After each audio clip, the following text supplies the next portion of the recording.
Underwood ordered his gamekeeper that December morning. "I don't care how. Just make them disappear." It should have been simple. 20 wolves trapped in freezing water. Nature doing what man had been trying to do for centuries, removing the predators that threatened civilization. But Underwood hadn't counted on Luella Martin, the nobody, the poacher's daughter who should have known better than to interfere with a lord's business. By the time the sun set on that January day, Underwood would realize he'd made a fatal mistake. He'd underestimated a girl who had nothing left to lose. And he'd created an enemy that couldn't be bought, threatened, or killed. 20 wolves. 1 witness. And a debt that demanded payment in blood. 20 wolves. All saved. And in this moment, everything changes. If you're feeling what I'm feeling right now, if Luella's impossible courage is hitting you where it counts, please take 2 seconds to like this video.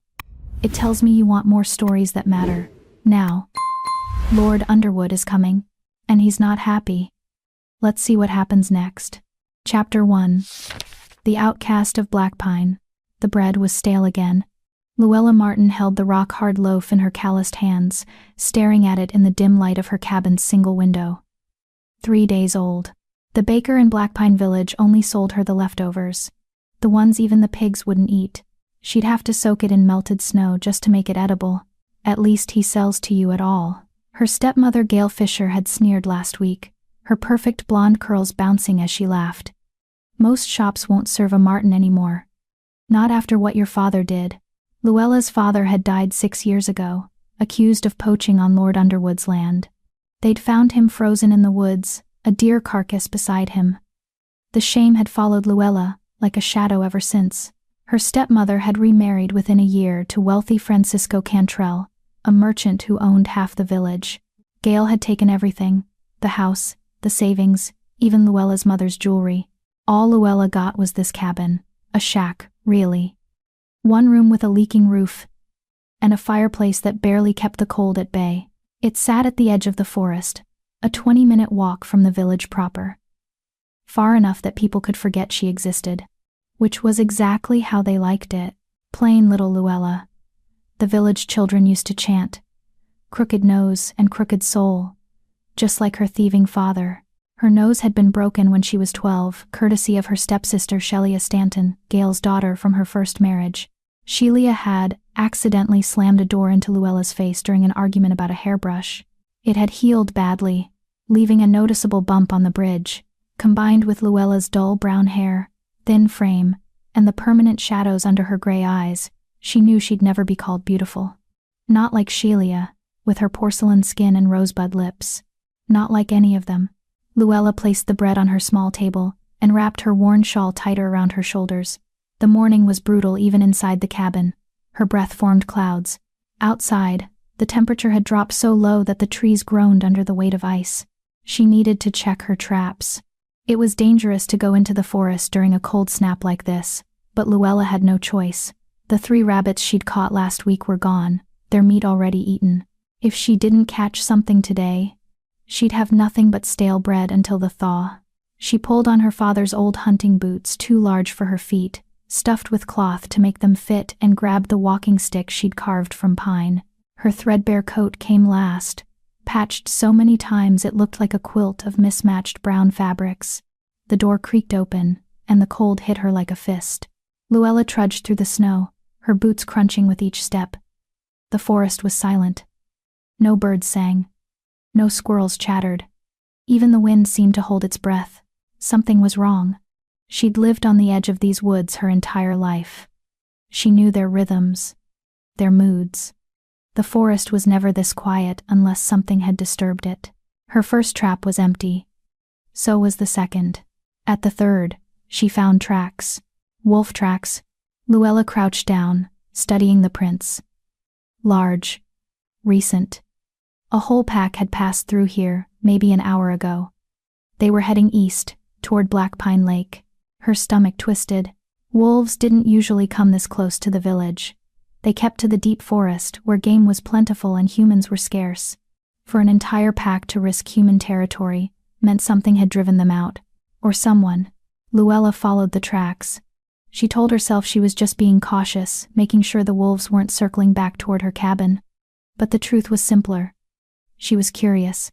And after 6 years of isolation, of being invisible to everyone in Blackpine, of living a life so small it barely left footprints in the snow, curiosity was all she had left. The tracks led her through a dense thicket of pines, across a frozen stream, and up a rocky slope. By the time she reached the top, her lungs burned from the cold and exertion. Below her, Blackpine Lake stretched out like a sheet of dark glass. And at its center, the ice had been broken, not naturally. Not by the freeze-thaw cycle or shifting currents. Someone had deliberately smashed holes in the surface, jagged wounds in the ice that exposed the black water beneath. And in those holes, drowning, were wolves. Luella's hand flew to her mouth. There must have been 20 of them, maybe more. Some were already dead, their gray bodies floating limply in the water. Others were still struggling, their claws scraping uselessly against the ice as they tried to pull themselves out. Their howls filled the air, desperate, agonized sounds that made Luella's heart clench. This wasn't an accident. This was a trap. No, no, no, she whispered, scrambling down the slope. She knew who'd done this. Everyone in Blackpine knew about Lord Philip Underwood's hatred of wolves. He'd lost a prize hunting dog to a pack 3 years ago, and had sworn revenge ever since. But this was beyond revenge. This was cruelty. This was murder. Luella reached the lake's edge, and tested the ice with her walking stick. It held her weight, but barely. Cracks spiderwebbed out from where she stood. The nearest wolf was 10 feet away, thrashing weakly in the water. Its yellow eyes locked onto hers, and for a moment, neither of them moved. "I'm going to help you," Luella said, though she wasn't sure the wolf could understand. Just hold on." She dropped to her stomach and began crawling across the ice, distributing her weight as evenly as possible. Her father had taught her this, how to cross frozen lakes safely. "Spread yourself out," he'd said. "Make yourself flat. The ice can hold you if you don't give it a choice." The cold bit through her coat, through her dress, straight into her skin, but Luella kept crawling. The wolf watched her approach, its struggles slowing. It was exhausted. Hypothermia was setting in.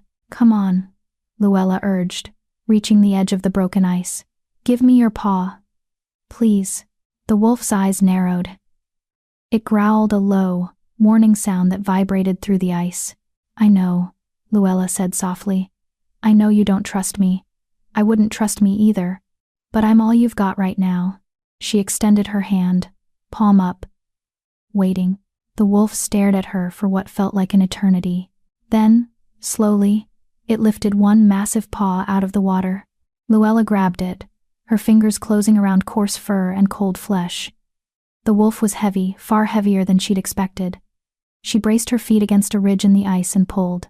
Nothing. She pulled harder, her muscles screaming in protest. The wolf shifted, its other paw finding purchase on the ice. Together they hauled its body up and out of the water. It collapsed beside her, panting, shivering violently. "One," Luella breathed. "One down." She looked out at the lake. 19 more to go.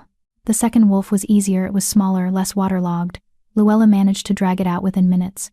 The third fought her, snapping at her hands even as she pulled it to safety. She nearly lost a finger. The fourth was already dead. By the time she reached the sixth wolf, her clothes were soaked through. Her hands were numb. She couldn't feel her feet anymore, but she kept going. 7. The villagers would call her insane if they saw her now. "Risking your life for animals," Gail would sneer. "That's exactly the kind of foolishness I'd expect from a Martin." 10, 11, 12.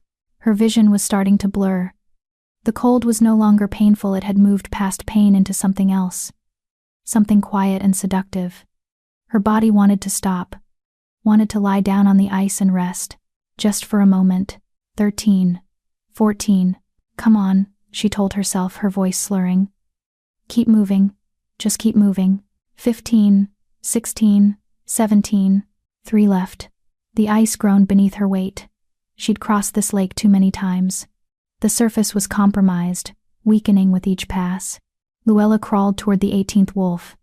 It was barely conscious, its eyes half closed. She grabbed its scruff and pulled. The ice cracked. not a small crack. A deep, booming sound that echoed across the lake like thunder. Luella froze. Beneath her, she could see the fracture spreading, a jagged line racing toward the shore. "No," she whispered. "Not yet. Please, not yet." She hauled the 18th wolf onto solid ice and crawled toward the 19th. The crack widened. Her hand closed around the wolf's paw. The ice gave way. Luella plunged into the water, the cold so intense it stopped her heart for a beat. She couldn't scream, couldn't breathe. The water filled her mouth, her nose, her lungs. She was going to die, just like her father, alone and frozen in the woods that had raised her. Something grabbed her coat. Strong jaws clamped down on the fabric at her shoulder and yanked upward. Luella felt herself being dragged, felt her body scrape against the jagged edge of broken ice. Then she was out, lying on solid ground, coughing up water. The wolves she'd saved stood in a semicircle around her. All 18 of them. They'd pulled her out. They'd saved her. "Thank you," she gasped, shivering so hard her teeth rattled. "Thank you." But the 19th wolf was still in the water. And beyond it, barely visible in the farthest hole, the 20th. Luella tried to stand. Her legs buckled. One of the wolves, the first one she'd saved, stepped forward. It was massive, with silver-gray fur and intelligent eyes. It lowered its head and nudged her hand, then looked toward the lake. "I can't," Luella whispered. "I'm sorry, I can't." The wolf nudged her again, more insistently. It wasn't a request. Luella grabbed the wolf's fur and used it to pull herself upright. Her vision swam, but she took one step forward, then another. The 19th wolf was easy. The pack had circled it, keeping it from going under. Luella just had to guide it to shore. But the 20th was different. It was larger than the others. Its fur was pure black, unusual for this region, and its eyes, they weren't yellow like the rest. They were amber, almost gold. Even half drowned, it radiated authority. The Alphaking. Luella crawled across the ice one last time, her body moving on instinct alone.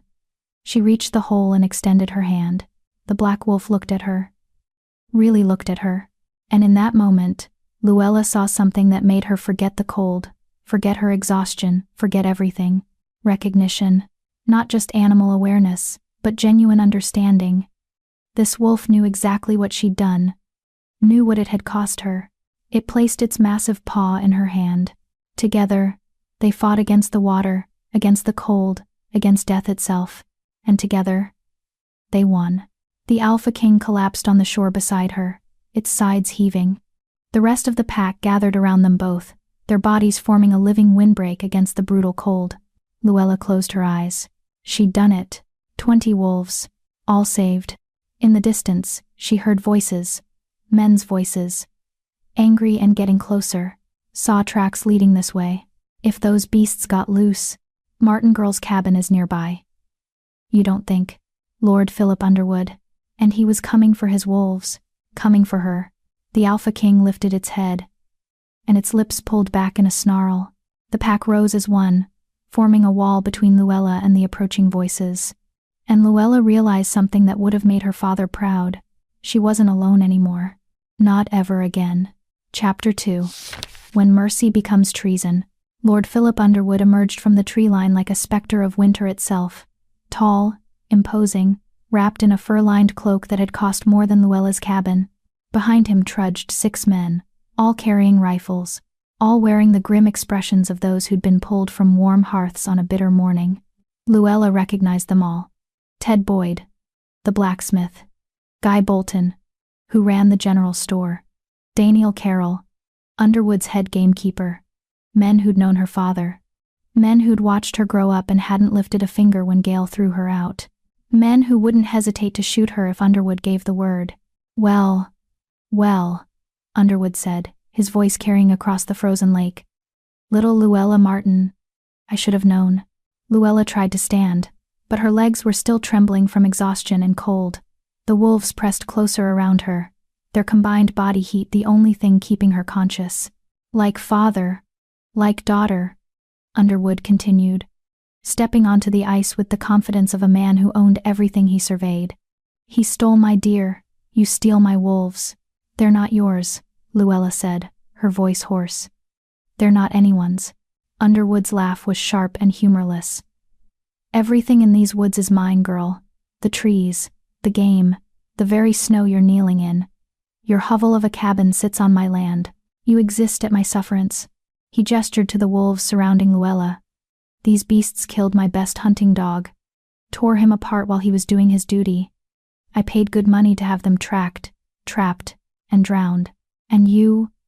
His eyes narrowed. You've undone hours of work. They were drowning, Luella said, forcing herself to meet his gaze despite the fear clawing at her chest.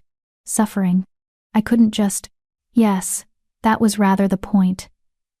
Underwood pulled off his leather gloves, one finger at a time. Wolves are vermin, Miss Martin.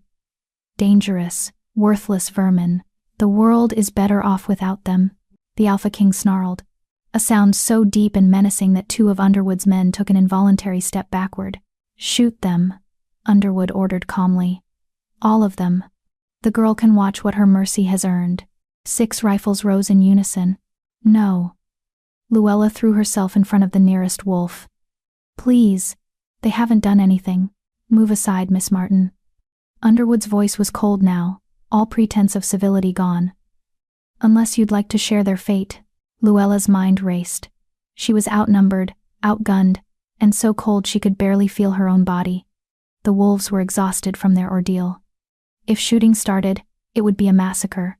But then she remembered something her father had taught her. Something she'd nearly forgotten in the 6 years since his death. The law, she said, her voice stronger now. You can't just execute animals on public land without proper documentation. Underwood's eyebrow arched. Public land. Black Pine Lake belongs to the Crown, not to your estate. The border is marked, it's 50 yards behind where you're standing. Luella pointed to a line of stones barely visible through the snow. Your gamekeeper would know that. Ask him. All eyes turned to Daniel Carroll. The gamekeeper shifted uncomfortably, his rifle lowering slightly. She's right, my lord. The lake is Crown property. Has been since the old king's time. Underwood's jaw tightened. A technicality. A law, Luella corrected. You'd need permission from the magistrate to conduct a cull on Crown land. Written permission, with witnesses and documentation. She'd learned this from her father's trial, from listening to the lawyers debate property rights and hunting regulations while her family fell apart. And by the time you ride to town and back, she continued, these wolves will be long gone into the deep forest where even you can't follow. For a long moment, Underwood simply stared at her. The lake was silent except for the wind and the soft panting of the wolves. Then Underwood smiled. It was not a pleasant smile. Clever girl, he said softly. Your father was clever too. It didn't save him. The threat hung in the air like frost. I'll get my permission, Underwood continued. And when I do, I'll come back. For the wolves. His eyes locked onto Luella's. And for anyone harboring them, he turned on his heel and strode back toward the tree line. His men followed, though several cast backward glances at Luella and her unlikely guardians. When they were finally out of sight, Luella's legs gave out completely. She collapsed into the snow, her body shaking so violently she thought her bones might crack. The wolves surrounded her immediately, lying down in a tight circle with Luella at the center. Their combined warmth was shocking, like being wrapped in living blankets. The Alphaking positioned itself directly beside her, its massive body pressed against her back.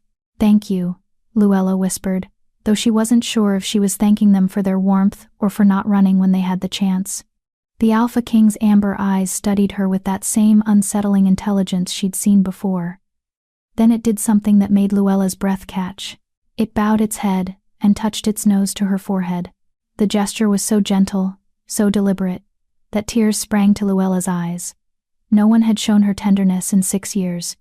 No one had touched her with anything but contempt or violence. You're welcome, she said, understanding somehow that the gesture was gratitude, recognition of the debt between them. But gratitude wouldn't be enough when Underwood returned with his permission and his rifles. Luella forced herself to think. She needed to get home. Needed to get warm before hypothermia claimed her. The wolves needed shelter too, somewhere away from Underwood's land. Somewhere they could hide until what? They couldn't hide forever. Underwood owned half the county. He had money, influence, and the law on his side. Once he got his paperwork, he'd hunt these wolves to extinction. And Luella for interfering. For embarrassing him in front of his men, he'd make sure she paid dearly. Unless. An idea sparked in Luella's frozen mind, desperate, possibly insane. But it was all she had. "Can you understand me?" she asked the Alphaking. The great wolf's ears pricked forward. "I'm going to take that as a yes." Luella pushed herself into a sitting position, every muscle screaming in protest. "I can't protect you. I'm nobody, just a dead poacher's daughter living in a shack at the edge of the forest. But I know someone who might help. Someone who has more power than Underwood, at least on paper." The wolves watched her with unblinking attention. "Prince Morgan," Luella said. "The king's youngest son. He's eccentric. Everyone knows he cares more about animals than people. There are stories about him rescuing wounded hawks, nursing sick horses back to health. 2 years ago, he passed a law protecting lynx from hunting." She looked at the Alphaking. "If I could get to him, if I could tell him what Underwood did, he might intervene. Might declare the pack under royal protection." It was a long shot. More than that, it was nearly impossible. Prince Morgan lived in the capital, 3 days' ride away. Luella had no horse, no money for passage, and no reason to believe a prince would grant audience to a commoner. Especially a commoner with her family's reputation. But the alternative was watching these wolves die. The Alphaking stood and shook the snow from its fur. It looked toward the forest, then back at Luella. Then it did something extraordinary. It walked over to where her walking stick had fallen, picked it up gently in its jaws, and brought it to her. The other wolves rose as one, forming 2 lines like an honor guard. They were waiting for her to lead them. "Oh," Luella breathed. "Oh, you're serious." The Alphaking's expression, if a wolf could have an expression, seemed to say, "You saved us. Now we follow you." Luella took the walking stick with numb fingers and used it to lever herself upright. Her soaked clothes were already freezing, turning stiff as boards. She'd have maybe an hour before hypothermia became life-threatening. "My cabin first," she decided. "I need dry clothes. Then we figure out how to get to the capital without being shot." The journey back should have taken 20 minutes. With Luella's frozen limbs and exhausted body, it took nearly an hour. The wolves flanked her the entire way, their presence keeping other predators at bay and their bodies breaking the worst of the wind. When her cabin finally came into view, Luella wanted to weep with relief. But her relief died the moment she saw the smoke. Not from her chimney, she'd let the fire die that morning to conserve wood. From the village, black smoke, billowing up in thick columns, visible even from this distance. And beneath the smoke, she could hear bells, the alarm bells that only rang during emergencies. Fire, attack, disaster. "No," Luella whispered, breaking into a stumbling run. The wolves raced ahead of her, faster and more sure-footed on the snow. By the time Luella reached the cabin's door, her lungs were burning and her vision was spotting. She burst inside, stripped off her frozen clothes with shaking hands, and pulled on everything dry she owned. 2 dresses layered on top of each other, her thickest stockings, her father's old wool sweater. She grabbed the emergency pack she kept by the door, flint and steel, dried meat, a knife, rope. Then she ran back outside. The wolves were pacing, agitated by the smoke and the distant sounds of chaos. Luella's mind spun. She needed to check on the village, needed to know what was happening. But if she showed up with 20 wolves in tow, there'd be panic, shooting, more death. "Stay here," she told the Alphaking, knowing even as she said it how absurd it was to give orders to a wild animal. "Stay hidden. I'll come back." The Alphaking growled, not menacingly, but in clear disagreement. "I have to," Luella insisted. "If people see you, they'll—" A scream cut through the air. Human. Terrified. Close. Too close. Luella spun toward the sound and saw a figure stumbling through the trees. A woman, her fine dress torn and muddied, her face streaked with ash and tears. Shelia Stanton, her stepsister, and behind her, emerging from the smoke-hazed forest like demons from a nightmare. Raiders. 3 of them. Rough men in mismatched armor, carrying torches and blades, hunting her stepsister like prey. Luella's hand went to the knife at her belt. The wolf's hackles rose as one, and in that moment, Luella understood with perfect clarity. Everything was about to change. Chapter 3: The Cost of Standing Up. Shelia didn't see Luella at first. Her eyes were wild with terror, fixed on the men behind her. She was running blind, crashing through snow-laden branches. Her expensive silk dress, the one Gale had commissioned from the capital last month, hanging in tatters around her legs. One of the raiders laughed, a cruel sound that echoed through the trees. "Come on, pretty bird. We just want to talk. Talk and maybe a little more." Another added, his scarred face splitting into a grin. They were playing with her. They could have caught Shelia already if they'd wanted to. Instead, they were letting her run, letting her exhaust herself, savoring her fear like fine wine. Luella's grip tightened on her knife. The blade was small, meant for skinning rabbits and cutting rope. Against 3 armed raiders, it was less than useless, but she had something else. "Here," Luella called out, stepping into Shelia's path. Her stepsister's head snapped up. For a moment, recognition flickered across her face, followed immediately by something that might have been relief or might have been disgust. With Shelia, it was always hard to tell. "Lou," Shelia gasped, stumbling to a halt. "They're the village, everyone. I know. Get behind me. Are you insane?" Shelia's eyes darted between Luella and the approaching raiders. You don't even have a behind me. Now." Something in Luella's voice made Shelia obey. She stumbled behind Luella's thin frame, her breathing ragged and panicked. The 3 raiders emerged from the trees, spreading out in a semicircle. They were seasoned fighters, Luella could tell from the way they moved. The casual confidence of men who'd done violence so often it had become routine. The one in the center, the leader, had a fresh burn scar running down his left cheek. His torch cast dancing shadows across his face. Well, 2 birds for the price of 1. "You're on private property," Luella said, proud that her voice didn't shake. "Leave now. And I won't report this to Lord Underwood." The raiders laughed. "Lord Underwood?" The scarred man grinned. "That bastard's the one who hired us, sweetheart. Told us the village had been getting too comfortable, not paying their protection fees on time. Said we could have anything we could carry, long as we burned the tax collector's office and his records." Luella's blood went cold. "You're lying. Am I?" The raider gestured back toward the smoke. "Why do you think his manor's untouched? Why do you think his men aren't fighting back?"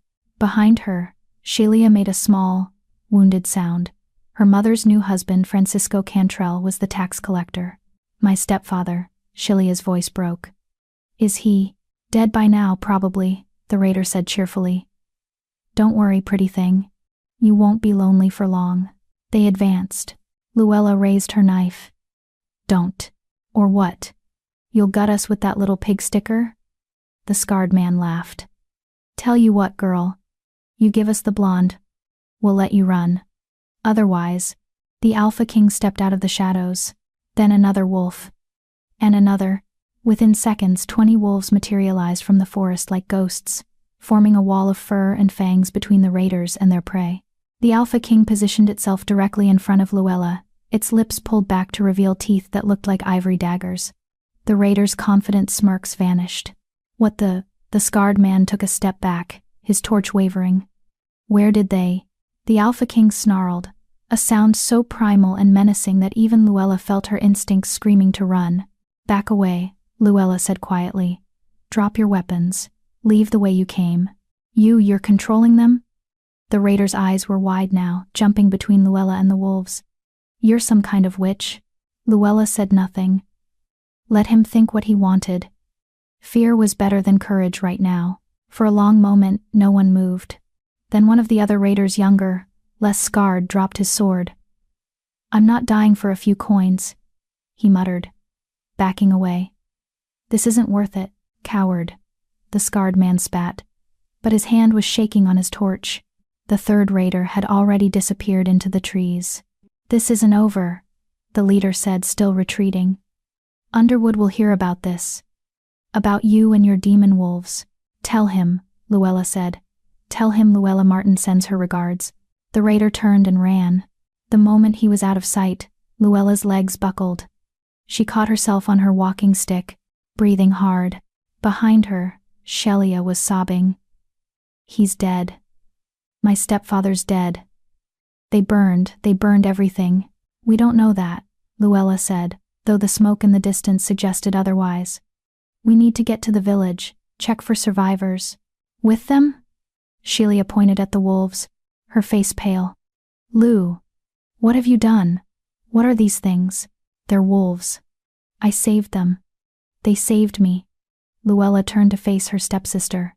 "And just now, they saved you." Shelia's mouth opened and closed. For once in her life, she seemed at a loss for words. "Can you walk?" Luella asked. Yes, I think so." "Then let's go." The journey to Black Pine Village was like walking through a nightmare. Smoke hung thick in the air, making every breath taste of ash and burning wood. They passed bodies in the snow, villagers who'd tried to flee, cut down from behind. Luella recognized Ted Boyd's youngest son among them. He'd been 14. Shelia vomited twice. Luella kept moving. The wolves flanked them like silent guardians. Several peeled off as they walked, disappearing into the smoke, only to return minutes later with survivors, terrified villagers, who the wolves herded toward Luella with surprising gentleness. By the time they reached the village square, they had gathered 17 people. Men, women, children, all in shock, all covered in soot and blood. The village itself was devastated. Half the buildings were still burning. The tax collector's office, Francisco Cantrell's office, was nothing but a skeleton of blackened timber. "Mama!" Shelia screamed, breaking away from the group. "Mama!" She ran toward the burning wreckage. Luella caught her before she could do something stupid. "Let me go." Shelia thrashed in her grip. "She might be in there. She might." "Look." Luella pointed. Across the square, near the well, a group of survivors huddled together, and at their center, wrapped in a borrowed cloak, was Gail Fisher. Shelia's mother was alive. Shelia broke free and ran. Mother and daughter collided in a desperate embrace, both crying, both talking over each other. Luella watched from a distance, feeling nothing, no relief, no joy. Just the familiar emptiness that came from being outside looking in. One of the villagers, a woman Luella vaguely recognized from the bakery, approached her cautiously. You brought the wolves." It wasn't a question. It was an accusation. "I did," Luella said. "They're dangerous. Wild. They'll turn on us." "They saved you," Luella pointed out. "Several of you. They could have run when the raiders came. Instead, they helped." The woman's jaw tightened. "Wolves are wolves. They can't be trusted. Neither can Lord Underwood, apparently." Luella kept her voice level. "Those raiders admitted he hired them. This destruction, all of it is on him." Murmurs rippled through the survivors. Some looked skeptical, others angry. A few looked toward the manor on the hill. Underwood's estate conspicuously untouched by fire. "That's a serious accusation," said a man's voice. Luella turned. Daniel Carroll, Underwood's gamekeeper, stepped forward. He'd shed his rifle somewhere. His face was smudged with ash. "It's the truth," Luella said. "The raiders told us themselves. Underwood wanted the tax records destroyed. He used them to do it. And you have proof of this." Daniel's eyes were hard. Or just the word of criminals. The word of criminals who had no reason to lie while they were threatening us. Luella met his gaze.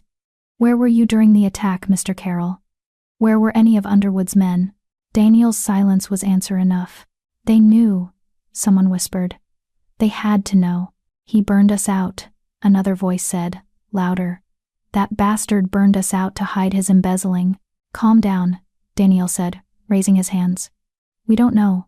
17 dead." Luella cut him off. Her voice was sharp enough to silence the growing crowd. 17 people are dead because your lord wanted to cover his tracks. How many more would have died if we hadn't stopped those raiders? "You stopped them with monsters," the baker's wife said. "With demons. With wolves who chose to help instead of run." Luella's patience was fraying. "Which is more than I can say for your lord." A child's voice piped up from the crowd. "The wolves found my brother. They led me to him when I was lost in the smoke. Another voice. One of them pulled me out of a burning building. They protected us. The narrative was shifting.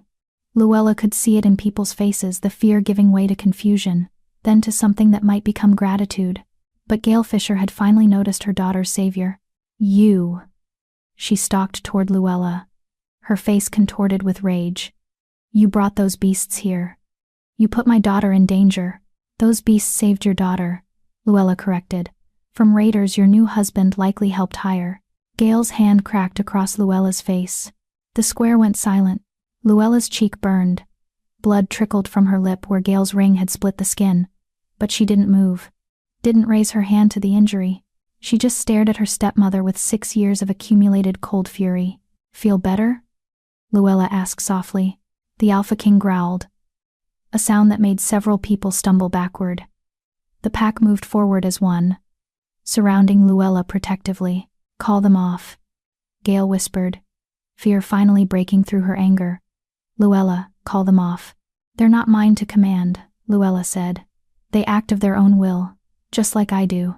She turned to address the crowd. Lord Underwood will come back. He'll bring soldiers. Proper ones this time. He'll blame this attack on someone, probably me. He'll say the wolves are dangerous, that I'm a witch, that we need to be destroyed for everyone's safety. No one contradicted her. I'm leaving, Luella continued. Tonight. I'm going to the capital to seek audience with Prince Morgan. I'm going to tell him what happened here. What Underwood did.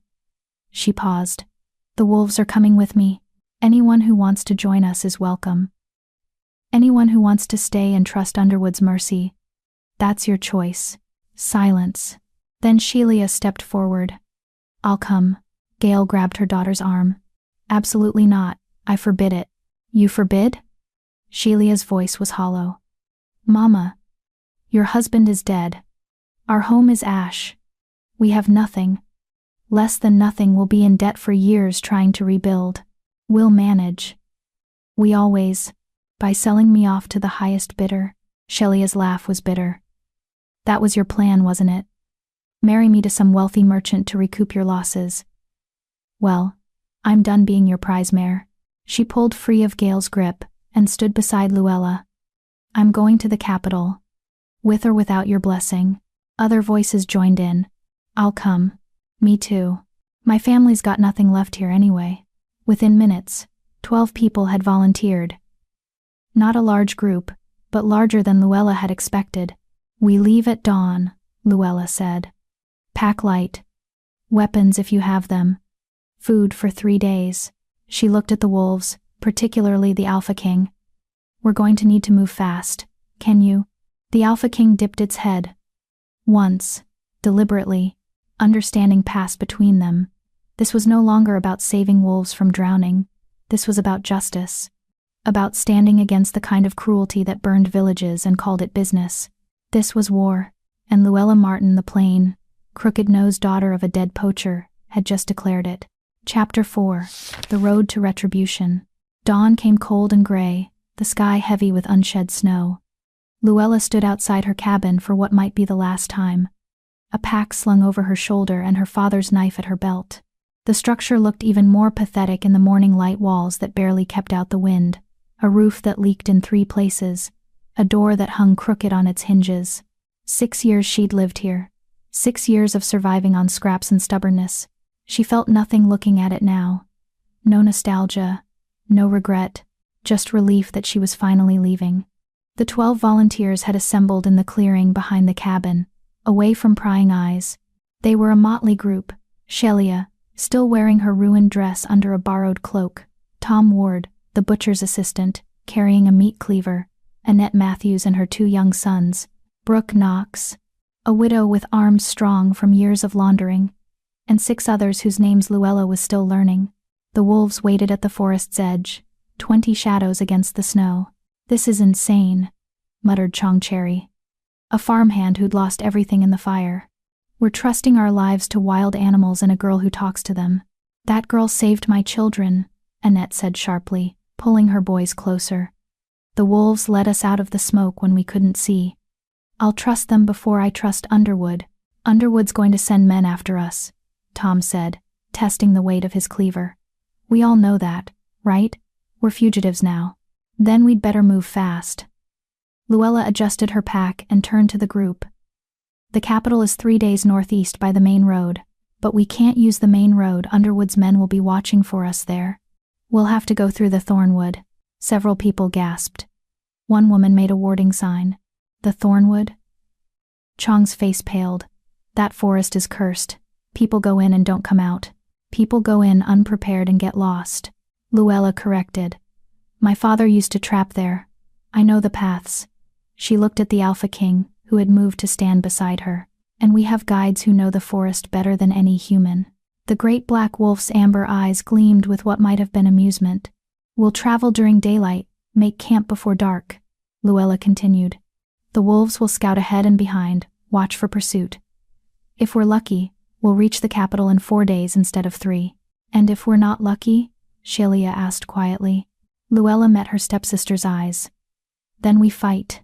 They set out within the hour, following a game trail that wound northeast into the deep forest. The wolves ranged around them in a loose perimeter, some ahead, some behind, some flanking.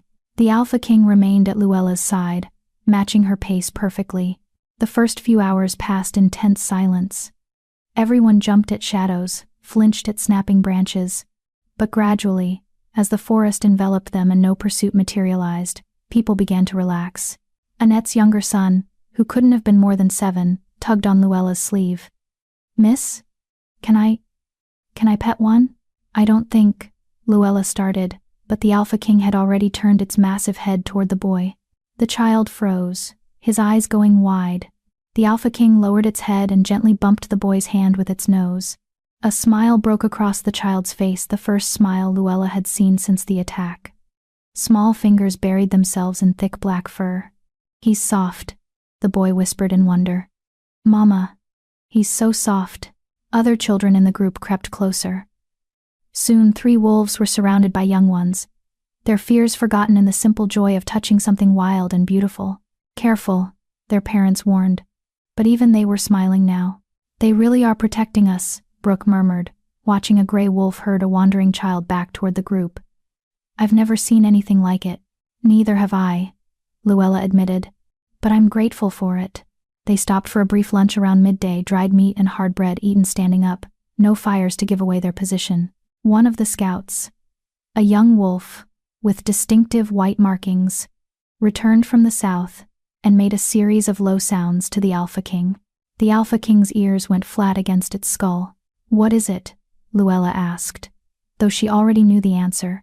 The Alphaking looked toward the south, then back at Luella. Its meaning was clear. They're coming. How far? Luella pressed. The wolf pawed the ground 3 times. 3 hours, maybe. Possibly less. We need to move, Luella announced to the group. Underwood's men are behind us. The brief moment of peace shattered. Parents grabbed children. Tom gripped his cleaver. Shelia's face went white. How many? Chong asked. I don't know, but we can't outrun horses carrying soldiers. Luella's mind raced. We need to slow them down. How? Tom demanded. We've got a meat cleaver, a few knives, and some wolves. They'll have guns and armor. Luella looked at the forest around them. They were entering the Thornwood now. The trees grew thicker here. Their branches twisted and gnarled. The undergrowth was dense with thorny bushes that gave the forest its name. The forest itself, she said slowly. We use the forest. An hour later, when Underwood's hunting party reached the game trail, they found it blocked. Trees had fallen across the path not naturally, but deliberately felled to create a barrier. Behind the trees, the thorny undergrowth had been woven together into an impenetrable wall of brambles. What in the Lord? Philip Underwood reined in his horse, staring at the obstruction. Behind him, 8 mounted men, and twice that many on foot, came to a halt. Daniel Carroll dismounted and examined the trees. Cut recently, my lord. Within the last hour. And these brambles, they've been moved, shaped. This isn't natural. Obviously it's not natural, you idiot. Underwood snapped. The Martin girl did this. She's trying to slow us down. With respect, my lord, one girl couldn't move these trees, not even with help from those refugees. Daniel ran his hand along a massive trunk. This oak must weigh a ton. It would take a dozen men with ropes and pulleys to. A howl cut through the air. Long, mournful, and close. The horses whinnied nervously. Several men reached for their rifles. The wolves, someone whispered. She's got the wolves working for her. Wolves don't fell trees, Underwood said. But his voice lacked conviction. Wolves don't build barricades. Another howl answered the first. Then another. They came from all directions, north, south, east, west, surrounding the hunting party. How many are there? One soldier asked, his rifle tracking shadows between the trees. My lord, perhaps we should, Daniel began. We push forward, Underwood cut him off. Clear this obstruction. We're not being deterred by some frightened animals and a girl with delusions of grandeur. It took them 2 hours to clear the barricade. By the time they did, the sun was sinking toward the horizon, and they'd lost their quarry's trail. They could have gone anywhere, Daniel said, studying the forest floor. The wolves' tracks are everywhere, covering the human prints. Underwood's face was rigid with fury. Then we split up, cover more ground. My lord, that's an order, Carol. They split into 4 groups, each headed in a different direction, swallowed by the darkening thornwood. None of them saw the wolves watching from the shadows. None of them noticed when their tracks began to circle back on themselves. And when darkness fell completely, when the forest became a maze of identical trees and thorny passages, they realized they were lost. All of them. Miles away, Luella's group made camp in a natural hollow surrounded by ancient oaks. They'd covered twice the distance they'd planned, thanks to the wolves finding a faster route through the thornwood's labyrinth. We actually escaped, Shelia said, staring at the small fire Tom had coaxed to life. I didn't think we would. We're not safe yet, Luella cautioned. Underwood will find his way out eventually. We need to keep moving at first light. How did you know? Brooke asked. How to build those barricades, I mean. How to trap them. Luella poked at the fire with a stick. My father taught me. He said the forest provides everything you need. Shelter, food, defense, if you know how to ask. He sounds like he was a good man, Annette said softly. He was. Luella's throat tightened. They said he was a poacher, a thief, but he only ever took what we needed to survive. Never more than that. And Underwood killed him for it, Tom said, his voice hard. Just like he killed my employer. Just like he burned the village. The group fell silent, each lost in their own thoughts about what they'd lost. The Alphaking moved closer to Luella, its warmth pressing against her side. She buried her fingers in its fur, drawing comfort from its solid presence. Can I ask you something? Shelia said hesitantly. About them, the wolves. Luella nodded. Why? Why are they helping us? Animals don't do this. They don't understand justice or revenge or, Shelia gestured helplessly. Why? Luella looked at the Alphaking. Its amber eyes reflected the firelight, deep and knowing. I think, Luella said slowly, they understand more than we give them credit for. I saved their lives. Now they're saving mine.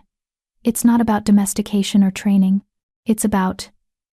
She searched for the right word. Recognition. They see me. They see us. And they've chosen to stand with us. That's terrifying, Chong muttered. Why? Luella asked.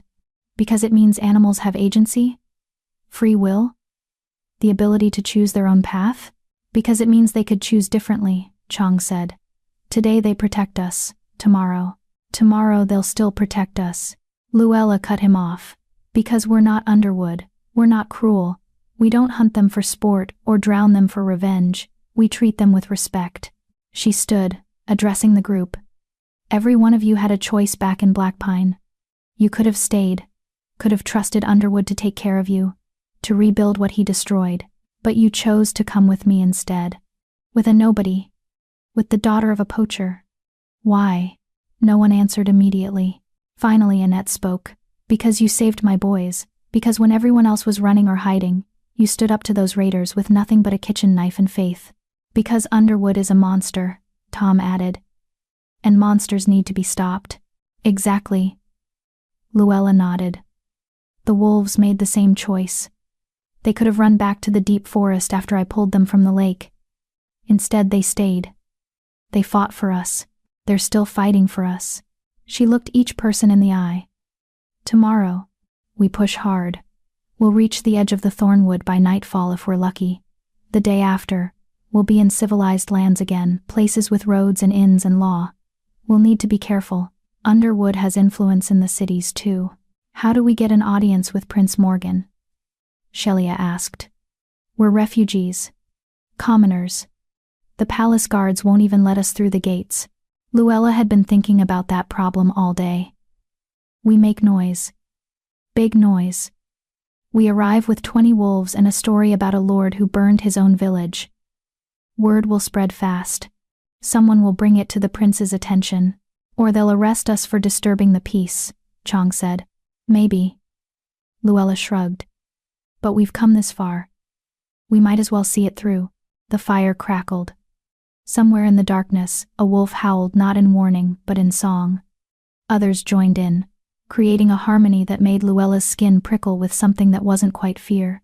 They're beautiful, Annette's older son whispered.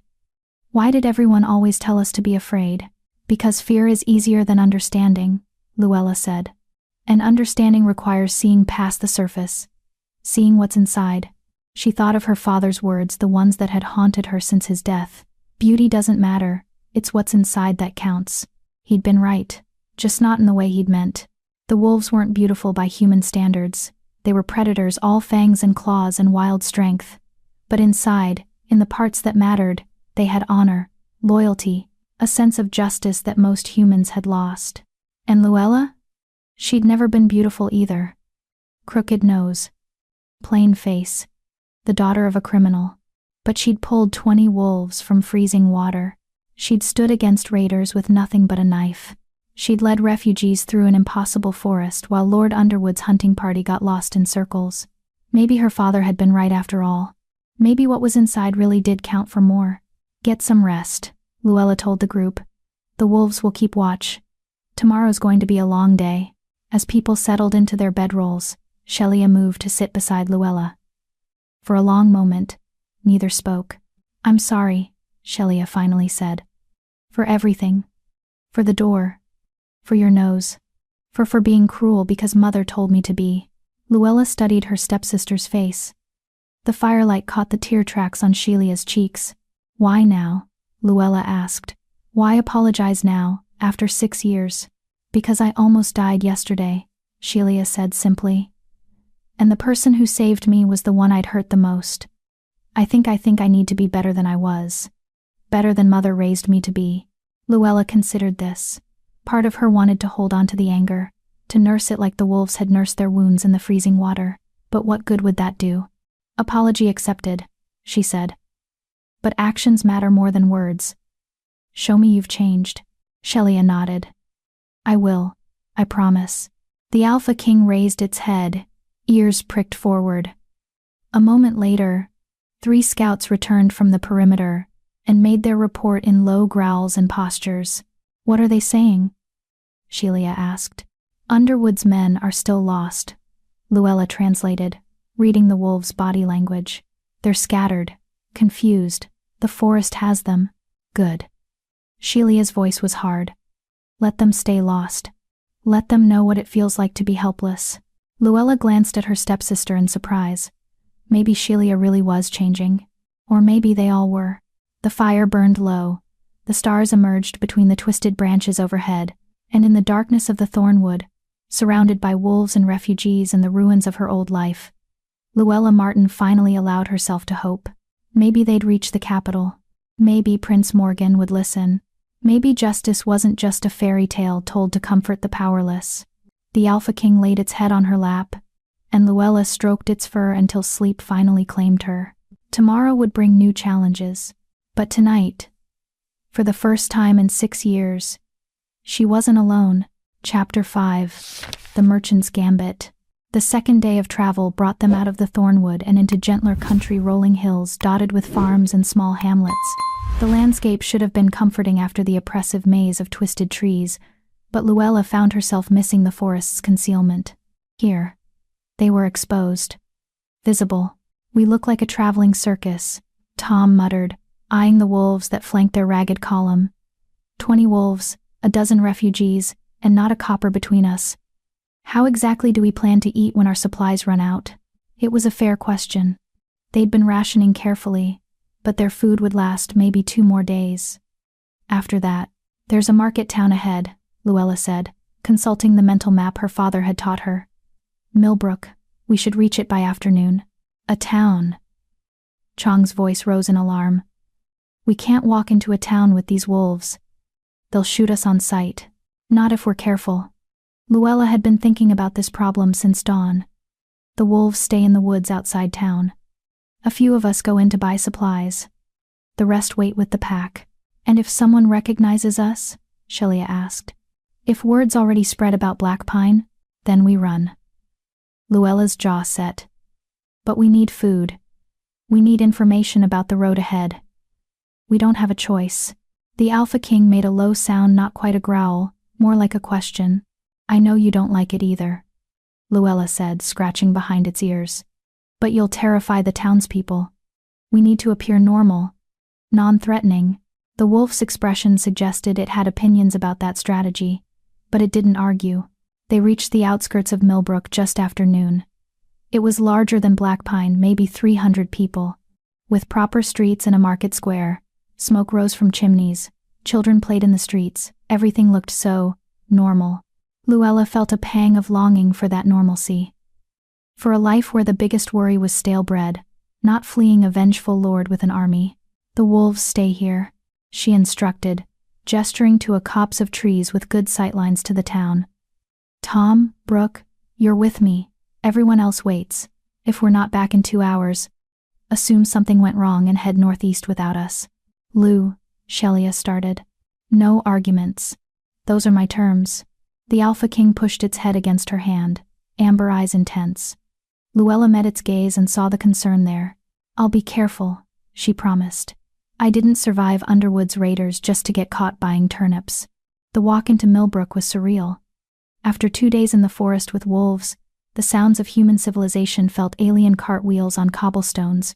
Merchants hawking wares, gossip exchanged at well pumps.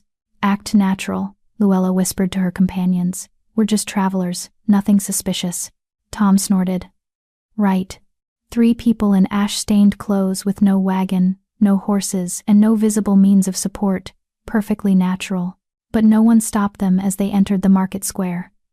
Millbrook was a trading hub. Strangers were common enough not to draw immediate suspicion.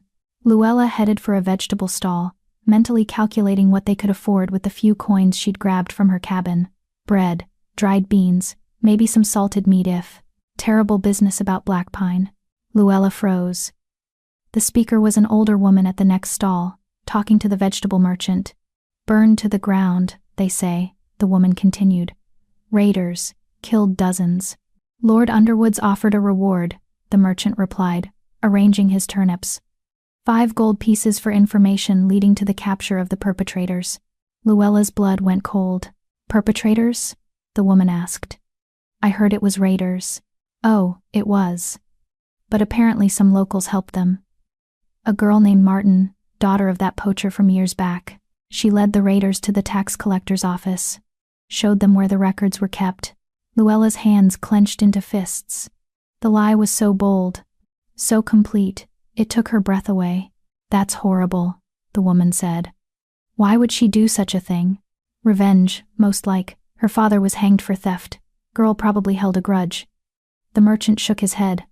Lord Underwood says she's dangerous. Unhinged. She's got a pack of wolves under some kind of spell, dark magic, they're saying. Wolves? The woman made a warding sign. Saints preserve us. Tom grabbed Luella's elbow. We need to leave, he hissed. Now. But Luella was staring at a poster nailed to the market bulletin board. Even from a distance, she could see the crude sketch. A thin girl with a crooked nose, surrounded by snarling wolves. Wanted Lawa Martin crimes, murder, arson, witchcraft, conspiracy reward. 5 gold pieces, alive 10 gold pieces, dead.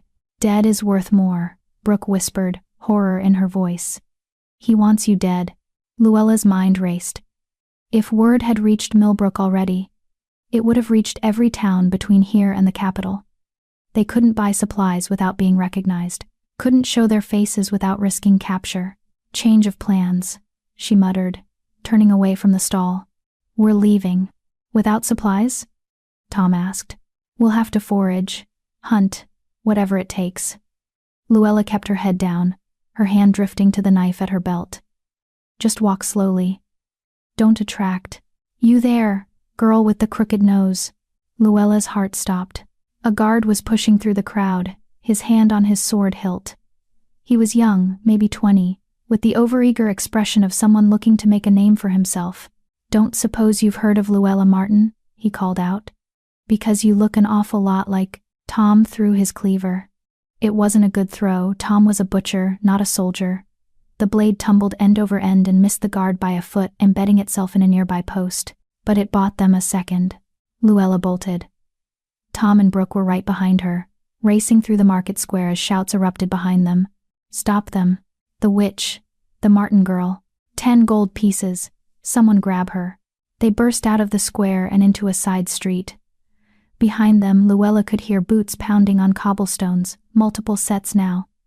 The whole town was mobilizing. This way. Brooke veered left into an alley between 2 shops. They emerged into a residential area, small houses with gardens, laundry hanging on lines, a few startled chickens scattering at their approach. We'll never make it, Tom panted. There's too many of them. A howl split the air. Not from the woods outside town. From inside the town itself. The Alphaking burst around a corner at full sprint, 3 other wolves flanking it.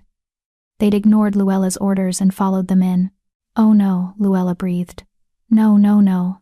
But the wolves weren't attacking. They were herding. The Alphaking took point, leading them down a narrow passage between houses. The other wolves covered their retreat, snarling at anyone who tried to follow. They ran through gardens, over fences, across a small bridge. The wolves guided them with precision, choosing paths that humans would struggle to follow, routes that kept them away from main streets and gathering crowds. When they finally burst out of Millbrook's northern edge, the entire pack was waiting.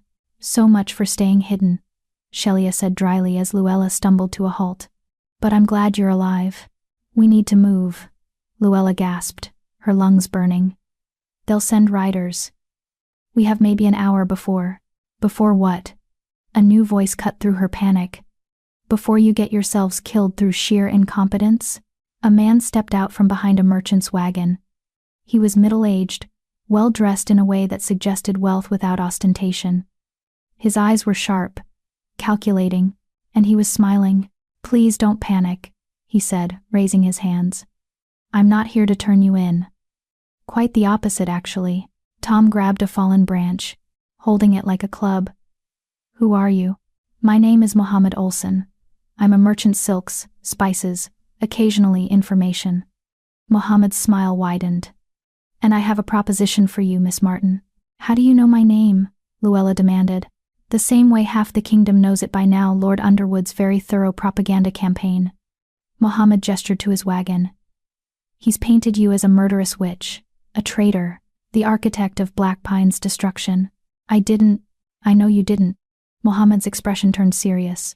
I was in Black Pine the week before the attack. I saw how Underwood operated. Saw how he squeezed the people for every copper while his manor grew larger. When I heard about the fire, I knew exactly who was responsible. Then help us, Shelia said desperately. Please, we're trying to reach the capital, to tell Prince Morgan the truth. Mohammed laughed, not unkindly but with genuine amusement. Oh, child. You think Prince Morgan doesn't know what Underwood is? The nobility protect their own. Even the good princes won't openly accuse a lord of murder without ironclad proof. Luella's hope, so fragile and new, began to crumble. But, Mohammed continued, there are other ways to fight. Ways that don't involve throwing yourselves at palace gates and hoping for mercy. What ways? Luella asked warily. Mohammed studied the wolves surrounding them, his eyes lingering on the Alphaking. You have something unique. Something unprecedented. An alliance with creatures that everyone fears and no one understands. That's power, Miss Martin. Real power. I'm not interested in power, Luella said. I just want justice. Justice requires power. Mohammed's voice was gentle but firm. Without it, You're just another corpse in Underwood's wake.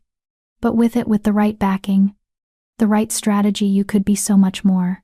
You still haven't explained what you want, Tom said, suspicion heavy in his voice. I want to help you, Mohammed said simply. I have resources, money, connections, safe houses between here and the capital. I can get you to Prince Morgan, not as refugees begging at the gates, but as petitioners with a case that can't be ignored. Why? Luella pressed. What do you get out of this? Mohammed's smile turned sharp. Underwood owes me money, a great deal of it. When his embezzling is exposed, his assets will be seized. I want to make sure I'm first in line for repayment. He paused. And I want to see him hang. Call it sentiment, call it business sense, call it whatever you like. Our interests align. Luella looked at the Alphaking. The wolf's amber eyes were unreadable. How do we know you're not leading us into a trap? Brooke asked. You don't, Mohammed admitted. But ask yourself, what do you have to lose? Without help, you'll be caught before you reach the capital. With my help, you have a chance, maybe a slim one, but a chance nonetheless. He opened the back of his wagon, revealing supplies, food, blankets, clean clothes. I packed these this morning. I've been waiting for you. You knew we'd come through here? Luella asked.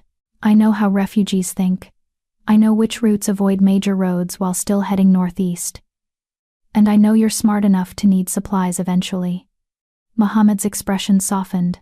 Let me help you, Miss Martin. Let me help all of you. Luella's instincts warred with her desperation.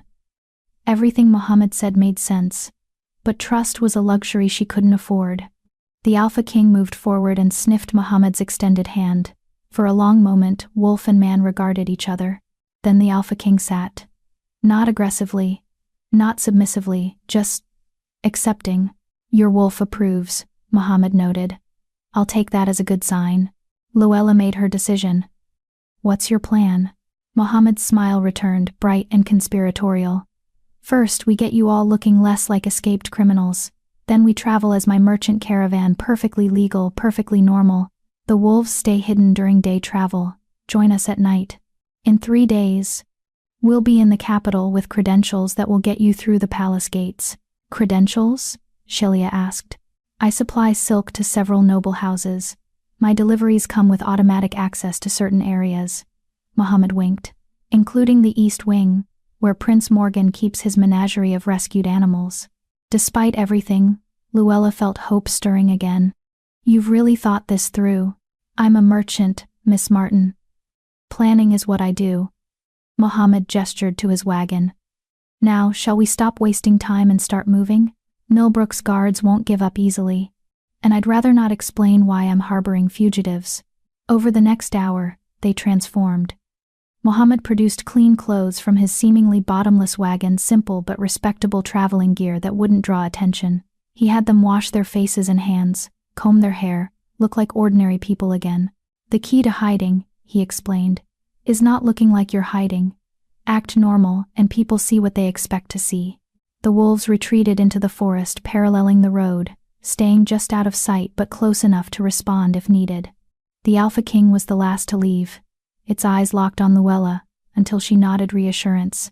By the time they set off, they looked like exactly what Mohammed claimed, a merchant and his hired travelers, hauling goods to the capital for the winter season. You're good at this, Luella said quietly as they walked beside the wagon. I've had practice. Mohammed's expression darkened. I've seen what happens when people can't fight back against corrupt lords. Seen families destroyed, lives ruined, justice denied. Sometimes all they need is someone willing to level the playing field. You do this often? Tom asked. Help fugitives? When the fugitives are innocent and the lords are monsters? Yes. Mohammed glanced back at his wagon. Though I'll admit, this is my first time smuggling a witch and her wolf army. I'm not a witch, Luella said. I know. But stories are more powerful than truth, Miss Martin. Underwood's told a story about you. We need to tell a better one. As they traveled, Mohammed explained his plan in detail. They'd reach the capital in 3 days if they maintained a steady pace.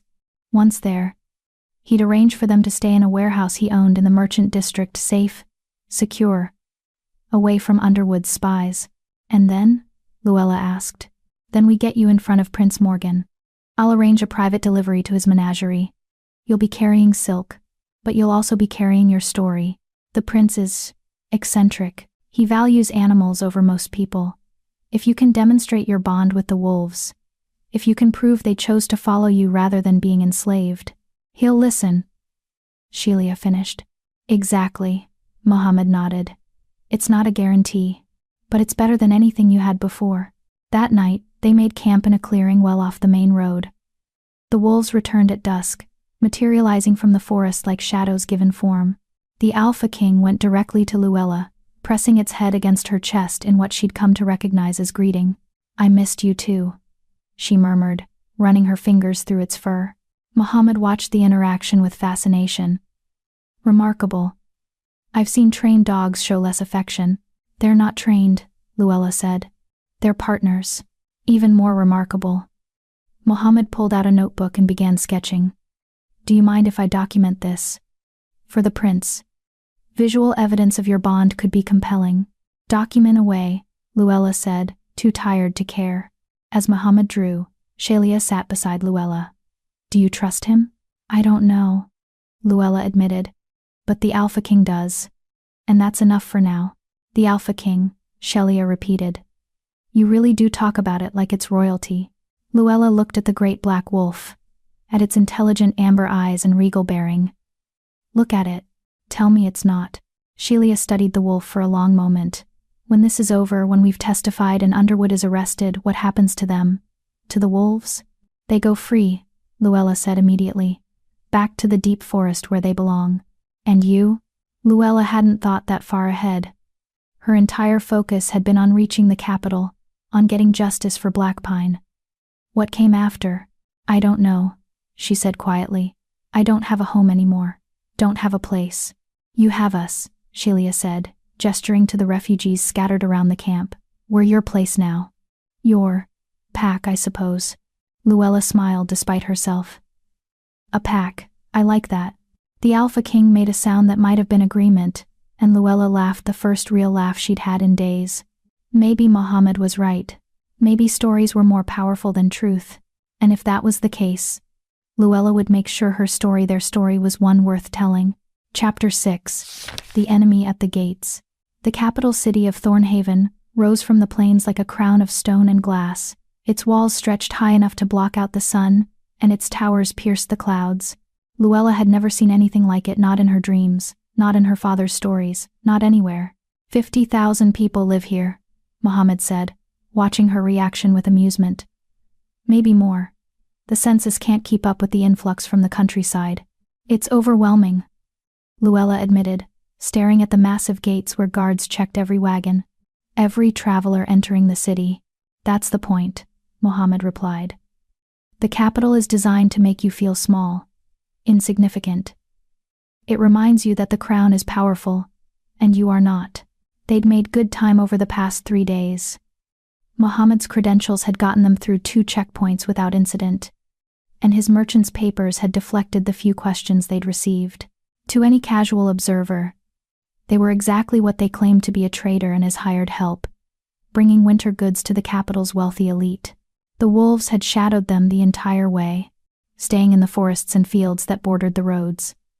At night, they'd reunited at camp, and Luella had spent hours talking to the Alphaking, explaining the plan, hoping it understood.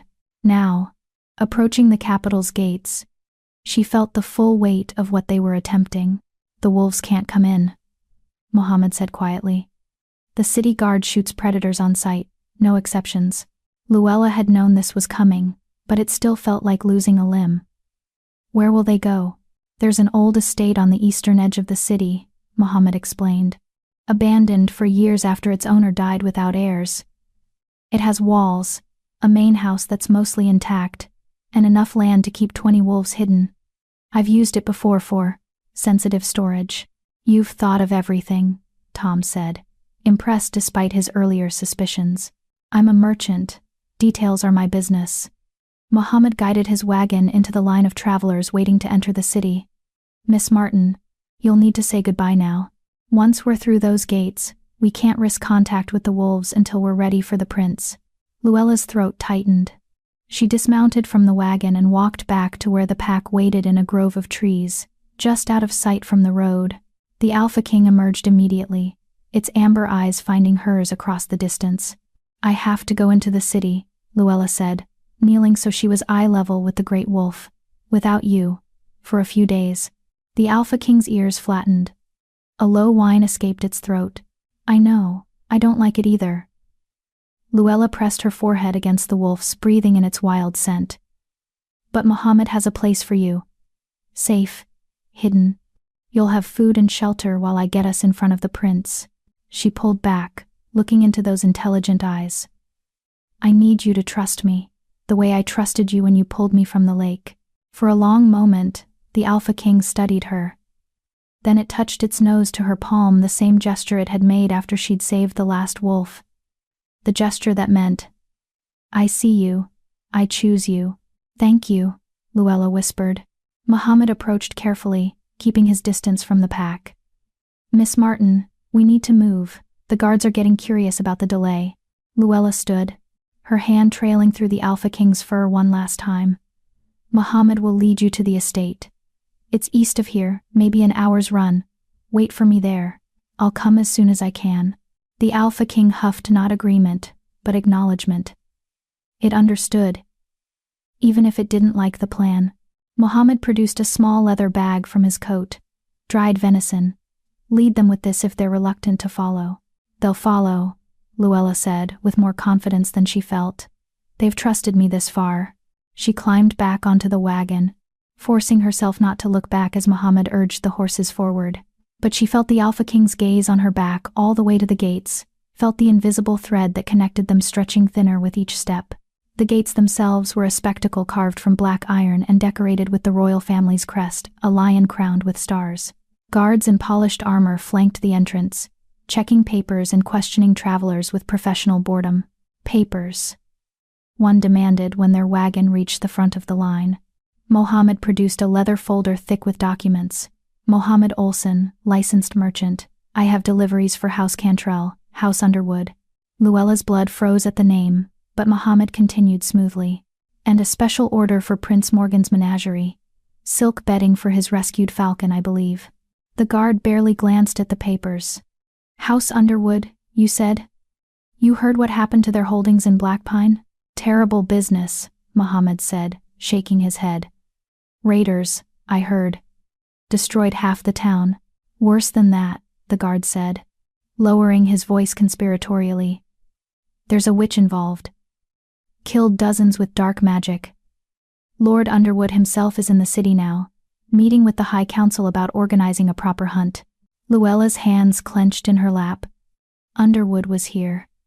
In the capital. Probably spinning his lies to anyone who would listen. A witch? Muhammad's performance was flawless, just the right amount of shock and fear. Saints preserve us. "Is the city safe?" "Safe enough. The witch is still out in the countryside, or so they say. But Lord Underwood's offering a substantial reward." The guard waved them through. "Keep your eyes open, merchant. Report anything suspicious." Of course. Muhammad urged the horses forward, and they rolled through the massive gates into Thornhaven proper. The city swallowed them immediately. Streets teemed with people, nobles in fine clothes, merchants hawking wares, beggars pleading for coins, children darting between legs and hooves. The noise was overwhelming after days in the quiet forest, voices shouting, wheels clattering, bells ringing from a dozen different towers. "Underwood's here," Luella said quietly, her voice barely audible over the chaos. "He's already poisoning the well." "I know," Muhammad replied, navigating through the traffic with practiced ease. "But it also means his attention is divided. He's focused on the High Council, on building his case. He won't expect us to move this quickly." They wound through the merchant district, a maze of warehouses and shops where goods from across the kingdom changed hands. Muhammad's warehouse sat near the eastern wall, unassuming and unremarkable among dozens of similar buildings. Inside, it was larger than it appeared. The main floor held legitimate inventory, bolts of silk, crates of spices, barrels of wine, but Muhammad led them up a narrow staircase to a second floor that had been converted into living quarters. "It's not luxurious," he said, gesturing to the simple beds and small kitchen. But it's safe. My employees know to ignore this floor. You can stay here without being seen. It's perfect, Sheila said, dropping her pack with obvious relief. Walls. A roof. Actual beds. I'd forgotten what those were like.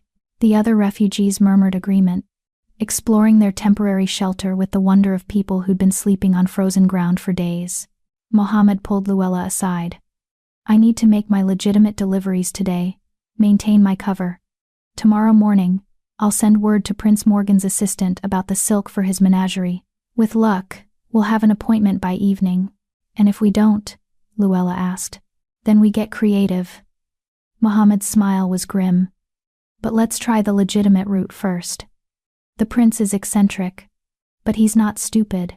If we can present your case properly, with evidence and witnesses, he'll listen. Evidence, Luella repeated. We have survivors from Blackpine. We have testimonies about what Underwood did, but it's our word against a lord's. Which is why we need the wolves. Mohammed pulled out his sketchbook, showing Luella the drawings he'd made over the past few days. This bond you share with them, it's unprecedented. If you can demonstrate it to the prince, if you can show him that these creatures chose to follow you, that they're not enslaved or controlled but willing allies, he'll see that Underwood's story doesn't make sense, Luella finished. A witch wouldn't need willing allies. She'd use force, coercion. Exactly. Mohammed nodded approvingly. We're not just defending you from Underwood's accusations, we're building a counter-narrative, one that makes you a hero rather than a villain. I'm not a hero, Luella said. I'm just someone who couldn't stand by and watch innocent creatures drown. That's precisely what makes you a hero, Miss Martin. Mohammed's expression was serious now, all traces of his merchant's charm gone. Most people can. Most people do. They watch injustice happen and tell themselves it's not their problem. You didn't. And that's rare enough to be extraordinary.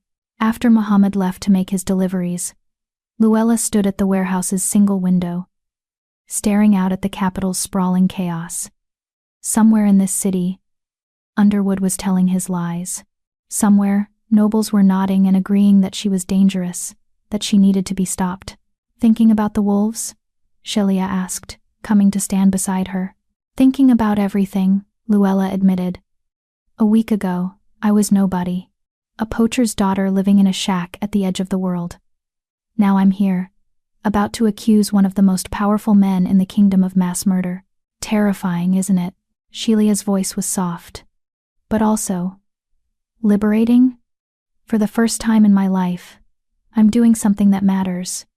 Not just surviving, but actually fighting for something. Luella glanced at her stepsister. Shelia's fine dress was long gone, replaced with practical traveling clothes. Her perfect blonde curls were tied back in a simple braid. She looked less like the pampered merchant's daughter and more like someone who'd discovered her own strength. You've changed, Luella observed. So have you. Shelia smiled. You're not hiding anymore, not making yourself small so people will ignore you. I was never good at hiding anyway, Luella said wryly. Crooked nose. Remember? That nose saved us, Shelia said. The guard at the gate was looking for a witch. A monster. He saw a plain girl with a broken nose and dismissed you completely. Luella touched the bump on her nose, the permanent reminder of Shelia's cruelty years ago. Funny how something that had caused her so much shame might have just saved their lives. I'm still sorry, Shelia said quietly. About the door. About everything. I know. Luella turned from the window. And you're proving it. That's what matters. The rest of the day passed in tense waiting. Tom kept watch at the window, looking for any sign they'd been followed. Annette organized their meager supplies, rationing what little food remained. The children played quietly, sensing the adults' tension even if they didn't fully understand it. As evening fell, Luella slipped out of the warehouse. Mohammed had given her directions to the abandoned estate where the wolves were hiding. It was risky, the streets were still crowded, and guards patrolled regularly, but she needed to see them, needed to know they were safe. The estate sat on the edge of the city's eastern quarter, surrounded by a high stone wall that had seen better days. Luella found a section where the stones had crumbled enough to climb over, and dropped down into an overgrown garden on the other side. The main house loomed ahead, its windows dark and empty. But Luella could sense them, the wolves, watching from the shadows. "It's me," she called softly. The Alphaking emerged from behind a collapsed fountain, and Luella's heart sang with relief. The great wolf crossed the garden in long strides and pressed against her, nearly knocking her over with the force of its greeting. "I missed you too," Luella laughed, burying her face in its fur. "I'm sorry I left. I'm sorry I—" The Alphaking silenced her with a gentle bump of its nose. Then it did something unexpected. It led her toward the house, looking back to make sure she followed. Inside, the other wolves had made themselves comfortable in what must have once been a grand ballroom. Moonlight streamed through broken windows, illuminating marble floors and the remains of elegant fixtures. The pack had arranged themselves in a loose circle, and in the center, puppies, Luella breathed. 3 of the female wolves had been pregnant. She'd known that, had seen the subtle changes in their bodies over the days of travel. But she hadn't expected this. 7 tiny wolf pups, barely a week old, nursed from their mothers or stumbled on uncertain legs across the marble floor. "Oh," Luella whispered, kneeling carefully so as not to startle them. "Oh, they're beautiful." The Alphaking watched her reaction with what might have been pride. These weren't just allies now. They were family. 3 generations bound together by survival and choice. One of the pups, braver or more curious than the others, wobbled toward Luella. It sniffed her hand with a nose smaller than her thumb, then made a tiny sound that was probably meant to be fierce but came out adorable instead. "Hello, little one," Luella murmured, gently stroking its downy fur. "Welcome to the world. I promise we're going to make it a better place for you." The Alphaking settled beside her, and together they watched the pups play and nurse and discover their new home. In that moment, surrounded by life and hope, Luella felt something settle in her chest. This was why she'd pulled them from the freezing water. Not for revenge against Underwood, not for justice, though that mattered too, but for this, for the future. For the next generation that deserved to grow up in a world where power didn't automatically mean cruelty, where the strong protected the weak instead of exploiting them. "Tomorrow," she told the Alphaking, "we go before the prince. We tell our story. And we pray he's the kind of man who values life over politics." The Alphaking huffed, not quite agreement, not quite skepticism, just acknowledgement that tomorrow would come, whether they were ready or not. Luella stayed until moonrise, memorizing the sight of the pups and their mothers, of the pack at rest in this temporary sanctuary. Then she climbed back over the wall and made her way through darkened streets to the warehouse. Mohammed was waiting when she returned. "We have our appointment," he said without preamble. "Tomorrow afternoon, the prince will see us in his private menagerie." "That's good news," Luella said. "Yes and no." Mohammed's expression was troubled. "I also learned something troubling from my contacts. Lord Underwood has requested an audience with the High Council tomorrow morning. He's bringing evidence of your crimes." "What kind of evidence?" "Witnesses from Blackpine who'll testify you led the raiders. Records showing your family's criminal history. A dossier prepared by his lawyers." Mohammed's jaw tightened. "He's building a legal case to have you declared an outlaw.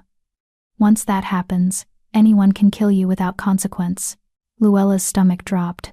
"How long do we have?" "The council meets at dawn. They could issue the decree by noon." Mohammed looked at her steadily. "Which means, we need Prince Morgan to intervene before that happens. If the decree is issued first, even the prince can't easily overturn it without looking like he's defying the entire council. So everything depends on tomorrow afternoon," Luella said. "Everything," Mohammed confirmed. "No pressure." Luella laughed despite herself, a slightly hysterical sound that made Mohammed smile. "Get some rest," he advised. "Tomorrow we change the story. Tomorrow we show them who Luella Martin really is." Luella nodded, but she knew sleep would be impossible. Too much was riding on the next day. Too many lives, human and wolf, hanging in the balance. She lay in her borrowed bed, staring at the ceiling, and thought about the Alphaking, about the bond they'd forged in freezing water and fire and desperate flight, about the pups who deserved to grow up free, and about the plain girl with a crooked nose who'd somehow become the center of a war she'd never wanted to fight. Tomorrow would decide everything. Tomorrow, the story would finally be told. Chapter 7, The Prince's Menagerie.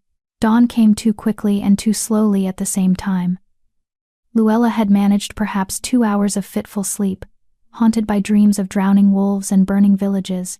When Muhammad knocked on her door, she was already dressed, her father's knife secure at her belt.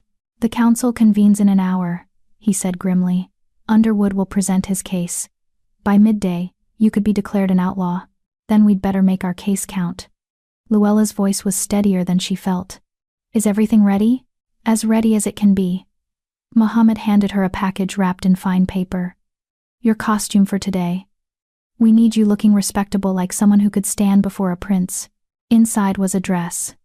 Not elaborate or expensive, but well made and clean. Deep forest green with simple embroidery at the collar and cuffs. It was the nicest thing Luella had worn in 6 years. "I can't accept this," she started. "You already have. Now put it on." Muhammad's tone brooked no argument. "First impressions matter, Miss Martin. Especially when you're fighting for your life." Sheila helped her dress, plaiting her hair into a neat braid, and even producing a small jar of salve to treat the worst of the cuts and bruises on Luella's face. "There," Sheila said, stepping back to examine her work. "You look almost noble." "I look like I'm playing dress-up," Luella muttered, tugging at the unfamiliar fabric. "You look like someone worth listening to," Tom corrected. He'd cleaned up too, his butcher's apron replaced with a simple but respectable coat. Like someone who matters. By the time they left the warehouse, the sun was climbing toward noon. The streets were crowded with merchants and nobles, all conducting their daily business while oblivious to the fact that Luella's entire future hung in the balance. They made their way to the Palace District, an area of wide boulevards and manicured gardens where the kingdom's power resided. The palace itself was a sprawling complex of white stone and glass, with towers that scraped the sky and walls that had stood for 500 years. Guards flanked every entrance, but Muhammad's credentials got them through without issue. He'd been here before, had established relationships with the staff. They nodded respectfully as he passed, leading Luella and a small delegation through marble corridors hung with priceless tapestries. "Prince Morgan's menagerie is on the eastern grounds," Muhammad explained quietly. "It's his sanctuary, the place he goes when court politics become too much. He's saved dozens of animals over the years. Hawks with broken wings, horses bound for slaughter, even a bear cub whose mother was killed by hunters." "He sounds like a good man," Luella said. "He's an idealist in a world of pragmatists," Muhammad replied. "Which makes him either the best person or the worst person to appeal to. I honestly don't know which." They emerged from the palace into an enclosed garden that seemed to exist in defiance of the season. Somehow, despite the winter cold, flowers still bloomed here. Trees bore fruit. Birds sang from branches that should have been bare. "Magic?" Luella whispered. "Money," Muhammad corrected. "Enough money to pay mages to maintain growth spells year-round. The prince believes his rescued animals deserve beauty." At the garden's heart stood a series of elaborate enclosures, each one designed to mimic a natural habitat. Luella saw hawks in an aviary that stretched 3 stories high, deer grazing in a meadow that shouldn't exist within city walls, and in the largest enclosure, a magnificent black bear lounging in artificial sunlight. "He's early," Muhammad muttered. A figure stood by the bear's enclosure, his back to them. He was tall and lean, dressed in fine but practical clothes that suggested someone who valued function over fashion. His hair was dark, tied back in a simple queue, and when he turned, Luella's breath caught. Prince Morgan was younger than she'd expected, maybe 30, with angular features and eyes that held more weariness than any 30-year-old should possess. But what struck her most was the way he looked at the bear. Not with the detached curiosity of a collector, but with genuine affection. "Muhammad," the prince said, his voice carrying the refined accent of court but warmed by genuine pleasure.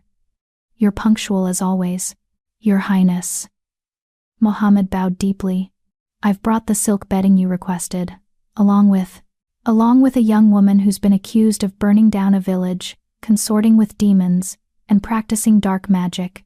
Prince Morgan's gaze shifted to Luella. "Yes, I know. Lord Underwood spent 3 hours this morning explaining in excruciating detail why you should be hunted down and executed." Luella's heart sank. They were too late. Underwood had already, Which is precisely why I agreed to see you, the prince continued. Underwood is many things, but subtle isn't one of them. When a man spends 3 hours insisting someone is evil, I generally assume he's trying very hard to hide his own sins. Hope flickered back to life in Luella's chest. Your Highness, she said, dropping into a curtsy that Shelia had hastily taught her that morning. Thank you for seeing us. Don't thank me yet. Prince Morgan gestured to a nearby bench. Sit. Tell me your story. The real story, not the propaganda Underwood is spreading. So Luella told him everything, the wolves drowning in Blackpine Lake, her decision to save them, Underwood's role in setting the trap, the raiders who burned the village on his orders, the flight through the thornwood, all of it. Prince Morgan listened without interrupting, his expression impossible to read. When she finished, silence stretched between them. A remarkable tale, he said finally. But tales are just words. Underwood has words too. He has witnesses who will swear you led the raiders. He has documentation of your family's criminal history. He has a very compelling narrative about a bitter young woman seeking revenge. It's all lies, Luella said desperately. He's covering up his own crimes. I know. The prince's interruption was gentle but firm. I know. Underwood is lying. I've known for years that he's been embezzling from his tax collections. I've known he's cruel and petty and willing to hurt innocents to protect his interests. Then why? Shelia started. Because knowing and proving are different things.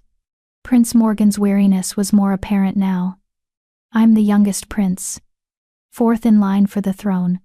I have some influence, yes, but not enough to directly challenge a powerful lord without ironclad evidence. We have survivors, Tom said. People who saw. People whose word Underwood will discredit. He's a lord. They're commoners. The High Council will believe him over them. The prince stood and paced to the bear's enclosure. Unless we have something Underwood can't explain away. Something that breaks his narrative so completely that even the council has to listen. The wolves, Luella said quietly. Prince Morgan turned, and for the first time, she saw real interest in his eyes. Yes. Muhammad's letters mentioned you'd formed some kind of bond with them, that they chose to follow you. Is that true? It's true, Luella confirmed. They saved my life. Multiple times. Not because I control them, but because she searched for the right word, recognize each other. They understand what I am. I understand what they are. Can you prove it? The prince's intensity was startling. Can you demonstrate this bond in a way that's undeniable? Yes, Luella said, more confidently than she felt. But they're not here. They're at an abandoned estate on the eastern edge of the city. Then we bring them here. Prince Morgan's decision was immediate. To the menagerie. Today. Now. Your Highness, Muhammad said carefully. Bringing 20 wolves into the palace grounds might cause concern. Let it. Prince Morgan's smile was sharp. I'm calling an emergency session of the High Council for this evening. Every lord, every advisor, everyone who listened to Underwood's lies this morning. They'll convene here, in my menagerie, to witness Miss Martin's demonstration. And if it goes wrong, Luella asked, if the wolves are frightened by the crowd, if something startles them and they attack, then Underwood wins, and we all die looking foolish. The prince's expression softened. But I don't think that's what will happen. Mohammed's sketches show a genuine bond. Your story rings true in a way Underwood's doesn't. And, he glanced at his rescued animals, I've spent my entire life learning to read creatures who can't speak for themselves. I believe them more than I believe politicians. Over the next hour, preparations were made with startling efficiency. Prince Morgan sent runners to every member of the High Council with mandatory summons. Muhammad dispatched trusted servants to retrieve the wolves from the abandoned estate. Palace guards were positioned around the menagerie not to threaten, the prince insisted, but to prevent panic if the demonstration went poorly. We're really doing this, Shelia murmured, watching servants construct a viewing area for the nobles. We're going to parade wolves in front of the most powerful people in the kingdom. We're going to show them the truth, Luella corrected, but her palms were sweating. Everything depended on the Alphaking, on the bond they'd formed in freezing water and desperate flight. If the wolf didn't respond to her in front of the council, if it seemed wild or dangerous or controlled, Underwood would use it as proof of witchcraft. But if it worked, If the Alpha King showed the council what true partnership looked like, they might have a chance. The sun was beginning its descent toward the horizon when Muhammad returned with the wolves. He'd brought them through the service entrances, avoiding the main courtyards where their presence would cause immediate panic. "They're in the staging area," he reported to Prince Morgan. "And Your Highness, there's something you should know. 3 of the females have given birth. There are pups." The prince's eyes widened. "Pups? How young?" "Very young. Less than 2 weeks old." "Bring them," Prince Morgan said immediately. "All of them. The pups too. If anything will demonstrate that these wolves trust Miss Martin, it's allowing her near their young." The council began arriving as dusk fell. Lord Philip Underwood was among the first, his face darkening when he saw Luella standing beside Prince Morgan. "This is outrageous," Underwood said, his voice carrying across the garden. "Your Highness, that woman is a criminal. She should be in chains, not standing at your side like an honored guest." "She's standing at my side because I invited her, Lord Underwood." Prince Morgan's tone was pleasant but carried an edge of steel. "Just as I invited you. We're going to settle this matter tonight, once and for all." More nobles arrived. Some Luella recognized from Underwood's hunting party. Others were strangers, men and women in elaborate clothing, who regarded her with expressions ranging from curiosity to contempt. When the High Counselor himself arrived, an elderly man whose name was Nicholas Duran, the murmuring crowd fell silent. "Your Highness," Counselor Duran said, his voice dry and precise. "Your summons indicated a matter of urgent importance regarding false accusations and the true nature of animal cognition. I confess myself curious." "Then let me satisfy that curiosity." Prince Morgan gestured to Luella. "Lord Underwood has accused Miss Martin of witchcraft, claiming she uses dark magic to control wolves and commit murder. Miss Martin claims the wolves follow her of their own free will, that they recognize her as an ally rather than a master. Tonight, we determine who's telling the truth." "How?" Underwood demanded. "By taking her word for it. By observation." Prince Morgan nodded to Muhammad. The merchant opened the gates to the staging area. 20 wolves flowed into the menagerie like liquid shadow. Their presence transformed the garden. Suddenly the carefully manicured space felt wild, ancient, touched by something that predated civilization itself. The nobles gasped. Several stepped back. 2 of the women screamed.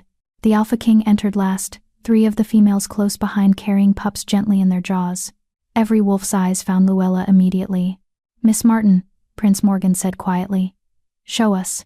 Luella stepped forward. Her legs felt like water, but she forced herself to walk steadily toward the pack. Behind her, she could hear the nobles' shocked whispers, Underwood's angry muttering, the rustling of weapons as guards readied themselves for violence. She stopped 10 feet from the Alpha King.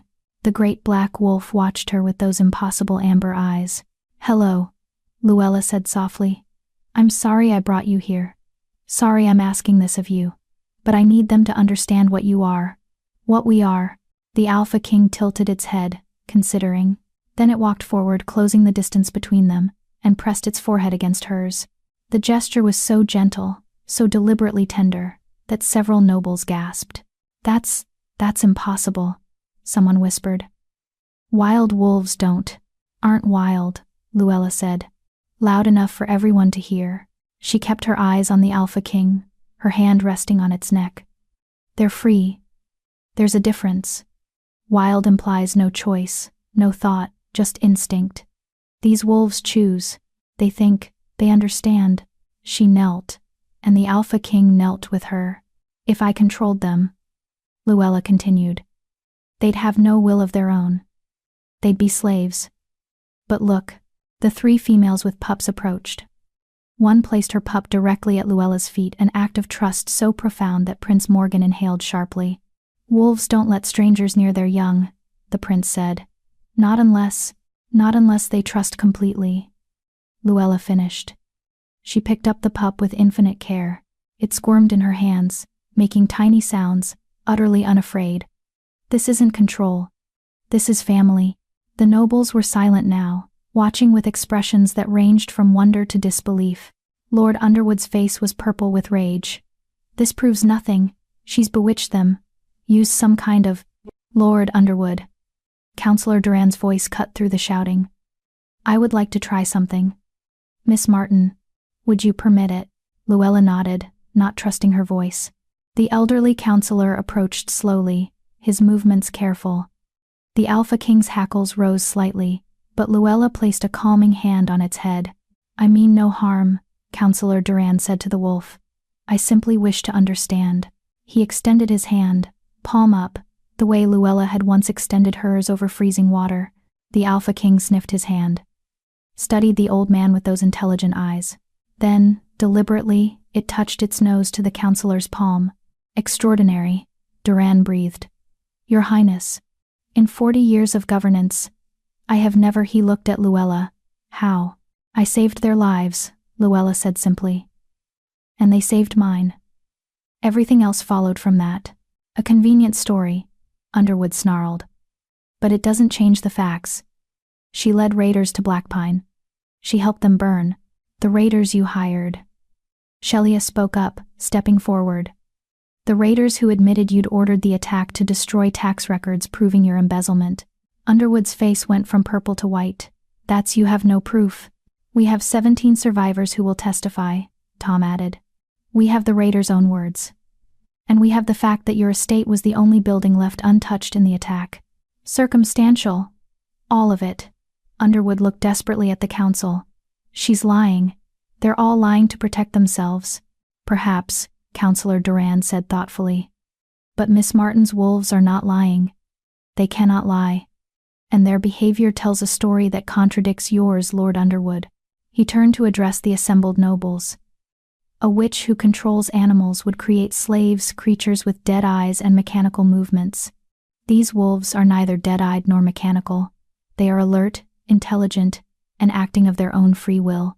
Furthermore, Prince Morgan added, Lord Underwood claimed Miss Martin murdered dozens in Blackpine.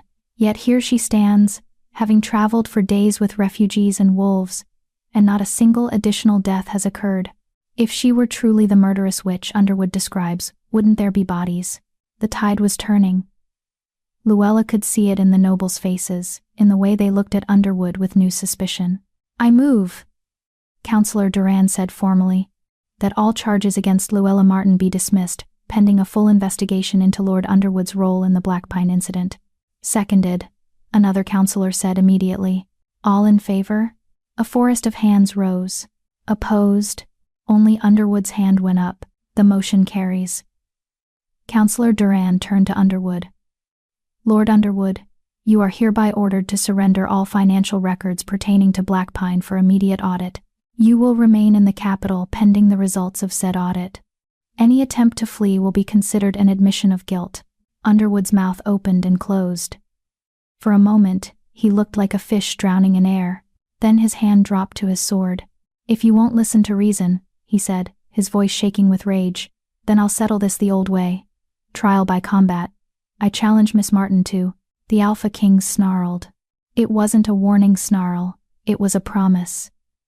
The sound carried centuries of predator instinct, of pack law, of nature's own form of justice. Underwood stumbled backward, his sword half drawn, his face stark with fear. On second thought, he whispered, I accept the council's judgment. Wise choice, Prince Morgan said dryly. As guards escorted a trembling Underwood away, the nobles began to disperse, their conversations a buzz of speculation and scandal. This would be the talk of the capital for months, but Luella barely heard them. She was surrounded by wolves, by the pack that had chosen her and kept choosing her. The pups were being returned to their mothers. The Alphaking stood at her side, solid and warm and real. Miss Martin. Prince Morgan approached, and this time his smile was genuine. It seems you've accomplished the impossible. You've made the High Council side with a commoner against a lord. I just told the truth, Luella said. The wolves did the rest. The wolves? Prince Morgan repeated, looking at the pack with undisguised wonder. What will you do now? You're free, vindicated. You could stay in the capital.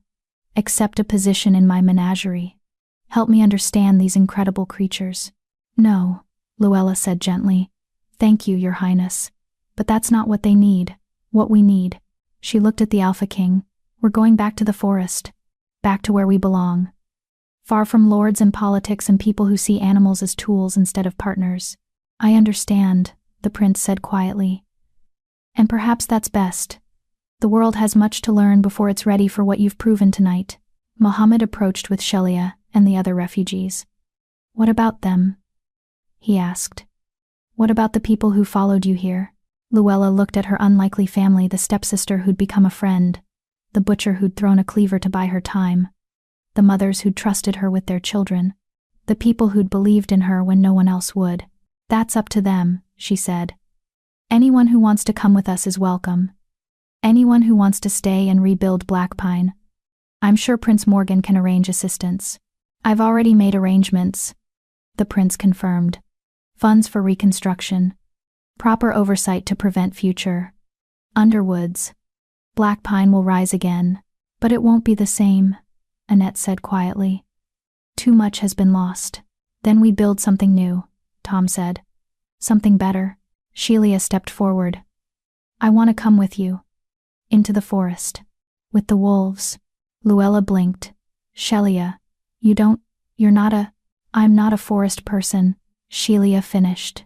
I know, but I'm not a city person anymore either. I don't know what I am now, but I'd like to find out, with you, if you'll have me.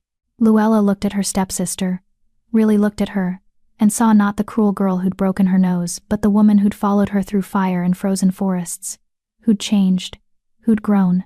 I'd like that, Luella said. One by one, the others made their choices. Some would stay, help rebuild Blackpine under Prince Morgan's protection. Others, Tom, Brooke, 2 of the families would come into the forest, start fresh somewhere new. As the moon rose over the capital, Luella and her chosen family prepared to leave. The wolves were eager to go, sensing the wild lands beyond the city walls.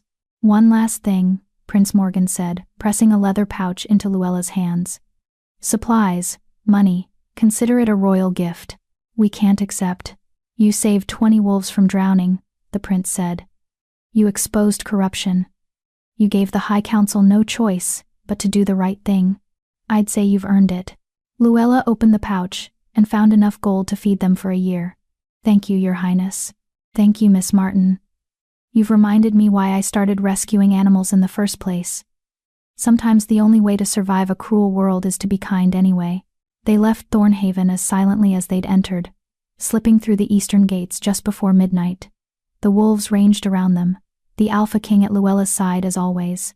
Behind them, the capital glittered with 1,000 lights, beautiful and terrible, and full of people who would never understand what had happened here tonight. Ahead lay the forest, the deep, wild places where lords had no power and the only law was the law of the pack. Luella had pulled 20 wolves from freezing water. The last one had been the Alphaking, and now finally they were all free. Chapter 8. The Pack's Home. Spring came to the Thornwood like a whispered promise. 3 months had passed since Luella led her unlikely family out of Thornhaven's gates. 3 months of learning to live in ways that had nothing to do with surviving cruelty and everything to do with building something new. The settlement they'd created sat deep in the forest, far beyond the reach of lords and laws. It was small. 7 cabins built from timber the wolves had helped them fell, arranged in a loose circle around a central fire pit. Not grand, not permanent, but theirs. Luella stood at the edge of the clearing, watching the morning sun filter through branches that were finally showing new growth. Behind her, she could hear Tom sharpening tools, Brooke hanging laundry, children laughing as they played with the wolf pups who'd grown bold and curious in these safe woods. The Alphaking approached silently, as it always did, and pressed against her side. The gesture had become ritual, a morning greeting that said, I see you, I choose you without words. Good morning, Luella murmured, running her fingers through fur that had thickened with the better food and safety of these past months. Did you sleep well? The wolf huffed amusement, she'd learned. As if sleep were something wolves did, rather than the state they occupied between hunts and watchfulness. Lou, Shelia's voice called from one of the cabins. The trapline caught something. Want to help me dress it? Coming, Luella called back. The Alphaking followed her across the clearing, where Shelia waited with a fat rabbit and a knowing smile. Her stepsister had transformed in the forest, her soft hands had grown calloused, her pale skin had tanned and freckled, and she moved with a confidence that city life had never given her. You're getting good at this, Luella said, examining Shelia's neat work on the trapline. I had a good teacher. Shelia began preparing the rabbit with quick, efficient movements. Though I have to admit, I never thought I'd be grateful for all those etiquette lessons Mother made me take. Turns out, dressing a rabbit requires the same precision as arranging flowers. Luella laughed. It still surprised her sometimes, how easily laughter came now. How the weight she'd carried for 6 years, the shame, the anger, the constant vigilance, had slowly dissolved in the forest's embrace. Mohammed sent word yesterday, Shelia continued. Through his courier network. Underwood's trial is next week. Luella's hands stilled on the rabbit. And? The evidence is overwhelming. Financial records showing years of embezzlement, testimony from the raiders he hired. They turned on him once they realized he wasn't going to pay them. Even some of his own servants have come forward. Shelia's voice hardened. He's going to hang. Good, Luella said simply. She'd thought she might feel something more: triumph, vindication, the savage joy of seeing an enemy destroyed. But there was only a quiet satisfaction that justice, however delayed, was finally arriving. Mohammed also said Prince Morgan has been asking about us, Shelia added, wondering if we're well, if we need anything. Tell him we're fine, Luella said. Better than fine. Tell him we're home. The morning passed in the rhythms they'd established, checking traps, tending the garden they'd started, preparing food, maintaining their small settlement. The wolves ranged through the surrounding forest, hunting their own prey but always returning to the clearing by nightfall. It was a life that would have seemed impossible 6 months ago. A life where humans and wolves lived not as master and servant, not as enemies, but as neighbors who'd chosen to share space and resources. Around midday, one of the scout wolves returned with news. Luella had learned to read their body language well enough to understand the basics. There were strangers approaching from the south. Humans. Not threatening, but present. Company, Luella announced to the others. Tom, Brooke, stay alert but don't show weapons unless I signal. They gathered near the fire pit, the wolves forming a loose perimeter. Luella positioned herself at the clearing's edge, the Alphaking at her side, and waited. 3 figures emerged from the trees. Refugees, by the look of them thin, tired, carrying everything they owned in packs that sagged with meager possessions. A man, a woman, and a boy who couldn't have been more than 12. The man stopped when he saw the wolves, his hand instinctively moving to protect his family. It's all right, Luella called out. They won't hurt you. Not unless you mean harm. We heard stories, the woman said, her voice hoarse. About a place in the deep forest where people lived with wolves, where there was no lord, no taxes. No, her voice broke. No cruelty. We didn't believe it, the man added. Thought it was just a fairy tale. But we had nowhere else to go. Our village lord Cantrell increased the taxes again. We couldn't pay. They took our farm. Said we could work it as tenants, but tenants are just slaves with different names, Luella finished. She'd heard similar stories from the other refugees who'd trickled into their settlement over the past months. People fleeing the same system that had destroyed her father. You're welcome here. We don't have much, but we share what we have. The family's relief was palpable. The boy stared at the wolves with wide eyes, fear mixing with wonder. They're really safe? He asked. As safe as anything wild can be, Luella said honestly. They're not pets. They're not tame. But they've chosen to live alongside us. Chosen to protect us. If you respect them, they'll respect you. One of the female wolves, the one whose pup Luella had held before the council, approached the boy slowly. She sniffed his hand, then gently bumped her head against his palm. The boy's face transformed with joy. See? Luella smiled. She approves. By evening, the new family had been integrated into the settlement. Tom was showing the man how to build a proper shelter. Annette was feeding them hot soup. The children were playing together, wolves and humans tumbling in the new grass like it was the most natural thing in the world. Luella sat by the fire pit, watching her community grow, and felt something she'd never quite experienced before. Peace. Not the absence of conflict. There were still challenges, still difficulties, still moments of hunger and fear and uncertainty. But underneath it all was a foundation of safety, of belonging, of knowing that tomorrow wouldn't bring fresh cruelty from people who saw her as less than human. You're thinking loud thoughts, Shelia said. settling beside her with 2 cups of herb tea. Just reflecting. Luella accepted the cup gratefully. 6 months ago, I was nobody. A poacher's daughter living in a shack, surviving on stale bread and stubbornness. And now you're the founder of a settlement that's become a refuge for people escaping tyranny. Shelia sipped her tea. Plus you're the only person in recorded history to form a working alliance with wild wolves. I'd say that's quite the transformation. I didn't plan any of this, Luella protested. I just pulled some wolves from freezing water because it was the right thing to do. That's what makes it remarkable. Shelia's expression turned serious. Most people wouldn't have. Most people would have walked away, told themselves it wasn't their problem. But you didn't. And because you didn't, 17 people survived Black Pine. 20 wolves lived to have pups, and now, people who have nowhere else to go have a home. The Alphaking chose that moment to return from its evening patrol, 3 younger wolves following in its wake. The great black wolf had become, if possible, even more magnificent over the past months. Well-fed, well-rested, free to roam its ancestral forests, it radiated health and power. It crossed directly to Luella and laid a freshly killed deer at her feet. For the pack, Luella said, understanding the gesture. Thank you. The Alphaking's amber eyes gleamed in the firelight. Then it did something it had never done before. It howled. Not a warning howl. Not a hunting call. Something else entirely. One by one, the other wolves joined in. 20 voices, no. More now, the pups adding their own tentative sounds, creating a harmony that made Luella's skin prickle with something beyond words. What are they saying? The new boy asked, his eyes wide. Luella listened, felt the sound resonate in her chest, and understood. They're saying we're home, she said softly. This is home. This is pack. The howling continued, rising and falling like music, like prayer, like the sound the world made before humans tried to tame it. And slowly, tentatively, the humans began to join in. It started with the children, their voices high and uncertain. Then Tom added his rough baritone, Brooke's clear alto, Shelia's slightly off-key soprano. One by one, every human in the settlement lifted their voice to blend with the wolves. It should have sounded absurd, humans trying to howl. But somehow, in that moment, it was perfect. It was a declaration. A claim. A promise.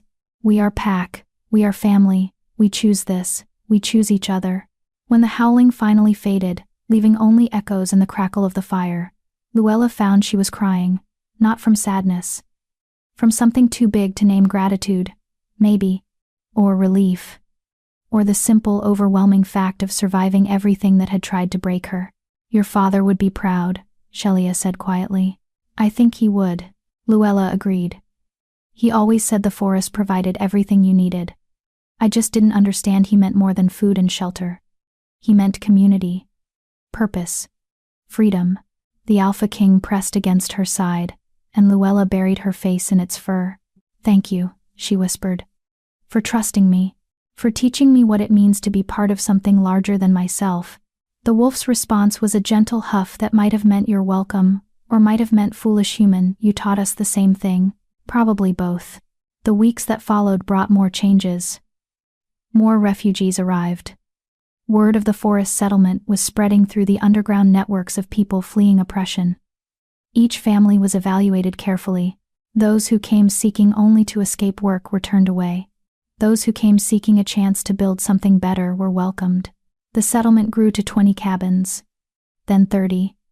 They started calling it Wolf Haven, though no one could quite remember who suggested the name first. Mohammed visited in early summer, bringing news from the capital. Underwood had been hanged for his crimes. His estate had been seized, his wealth distributed among Black Pine's survivors. Prince Morgan had personally overseen the village's reconstruction, ensuring that it would never again be subject to a single lord's tyranny. The prince sends his regards, Mohammed said, sharing tea with Luella beside the fire pit, and he asked me to give you this. He produced a small wooden box, carved with intricate designs of wolves and forests. Inside was a letter, written in Prince Morgan's own hand. Dear Miss Martin, I hope this letter finds you well and prospering in your forest home. Word of Wolf Haven has reached the capital, stories of a place where humans and wolves live in harmony, where refugees find safety, where a new kind of community is being built. I wanted you to know that your actions have had consequences far beyond what you might imagine. 3 other lords have been investigated for crimes similar to Underwood's. 2 have been convicted. The High Council has implemented new oversight measures for tax collection and land management. You pulled 20 wolves from freezing water. In doing so, you've pulled an entire kingdom toward justice.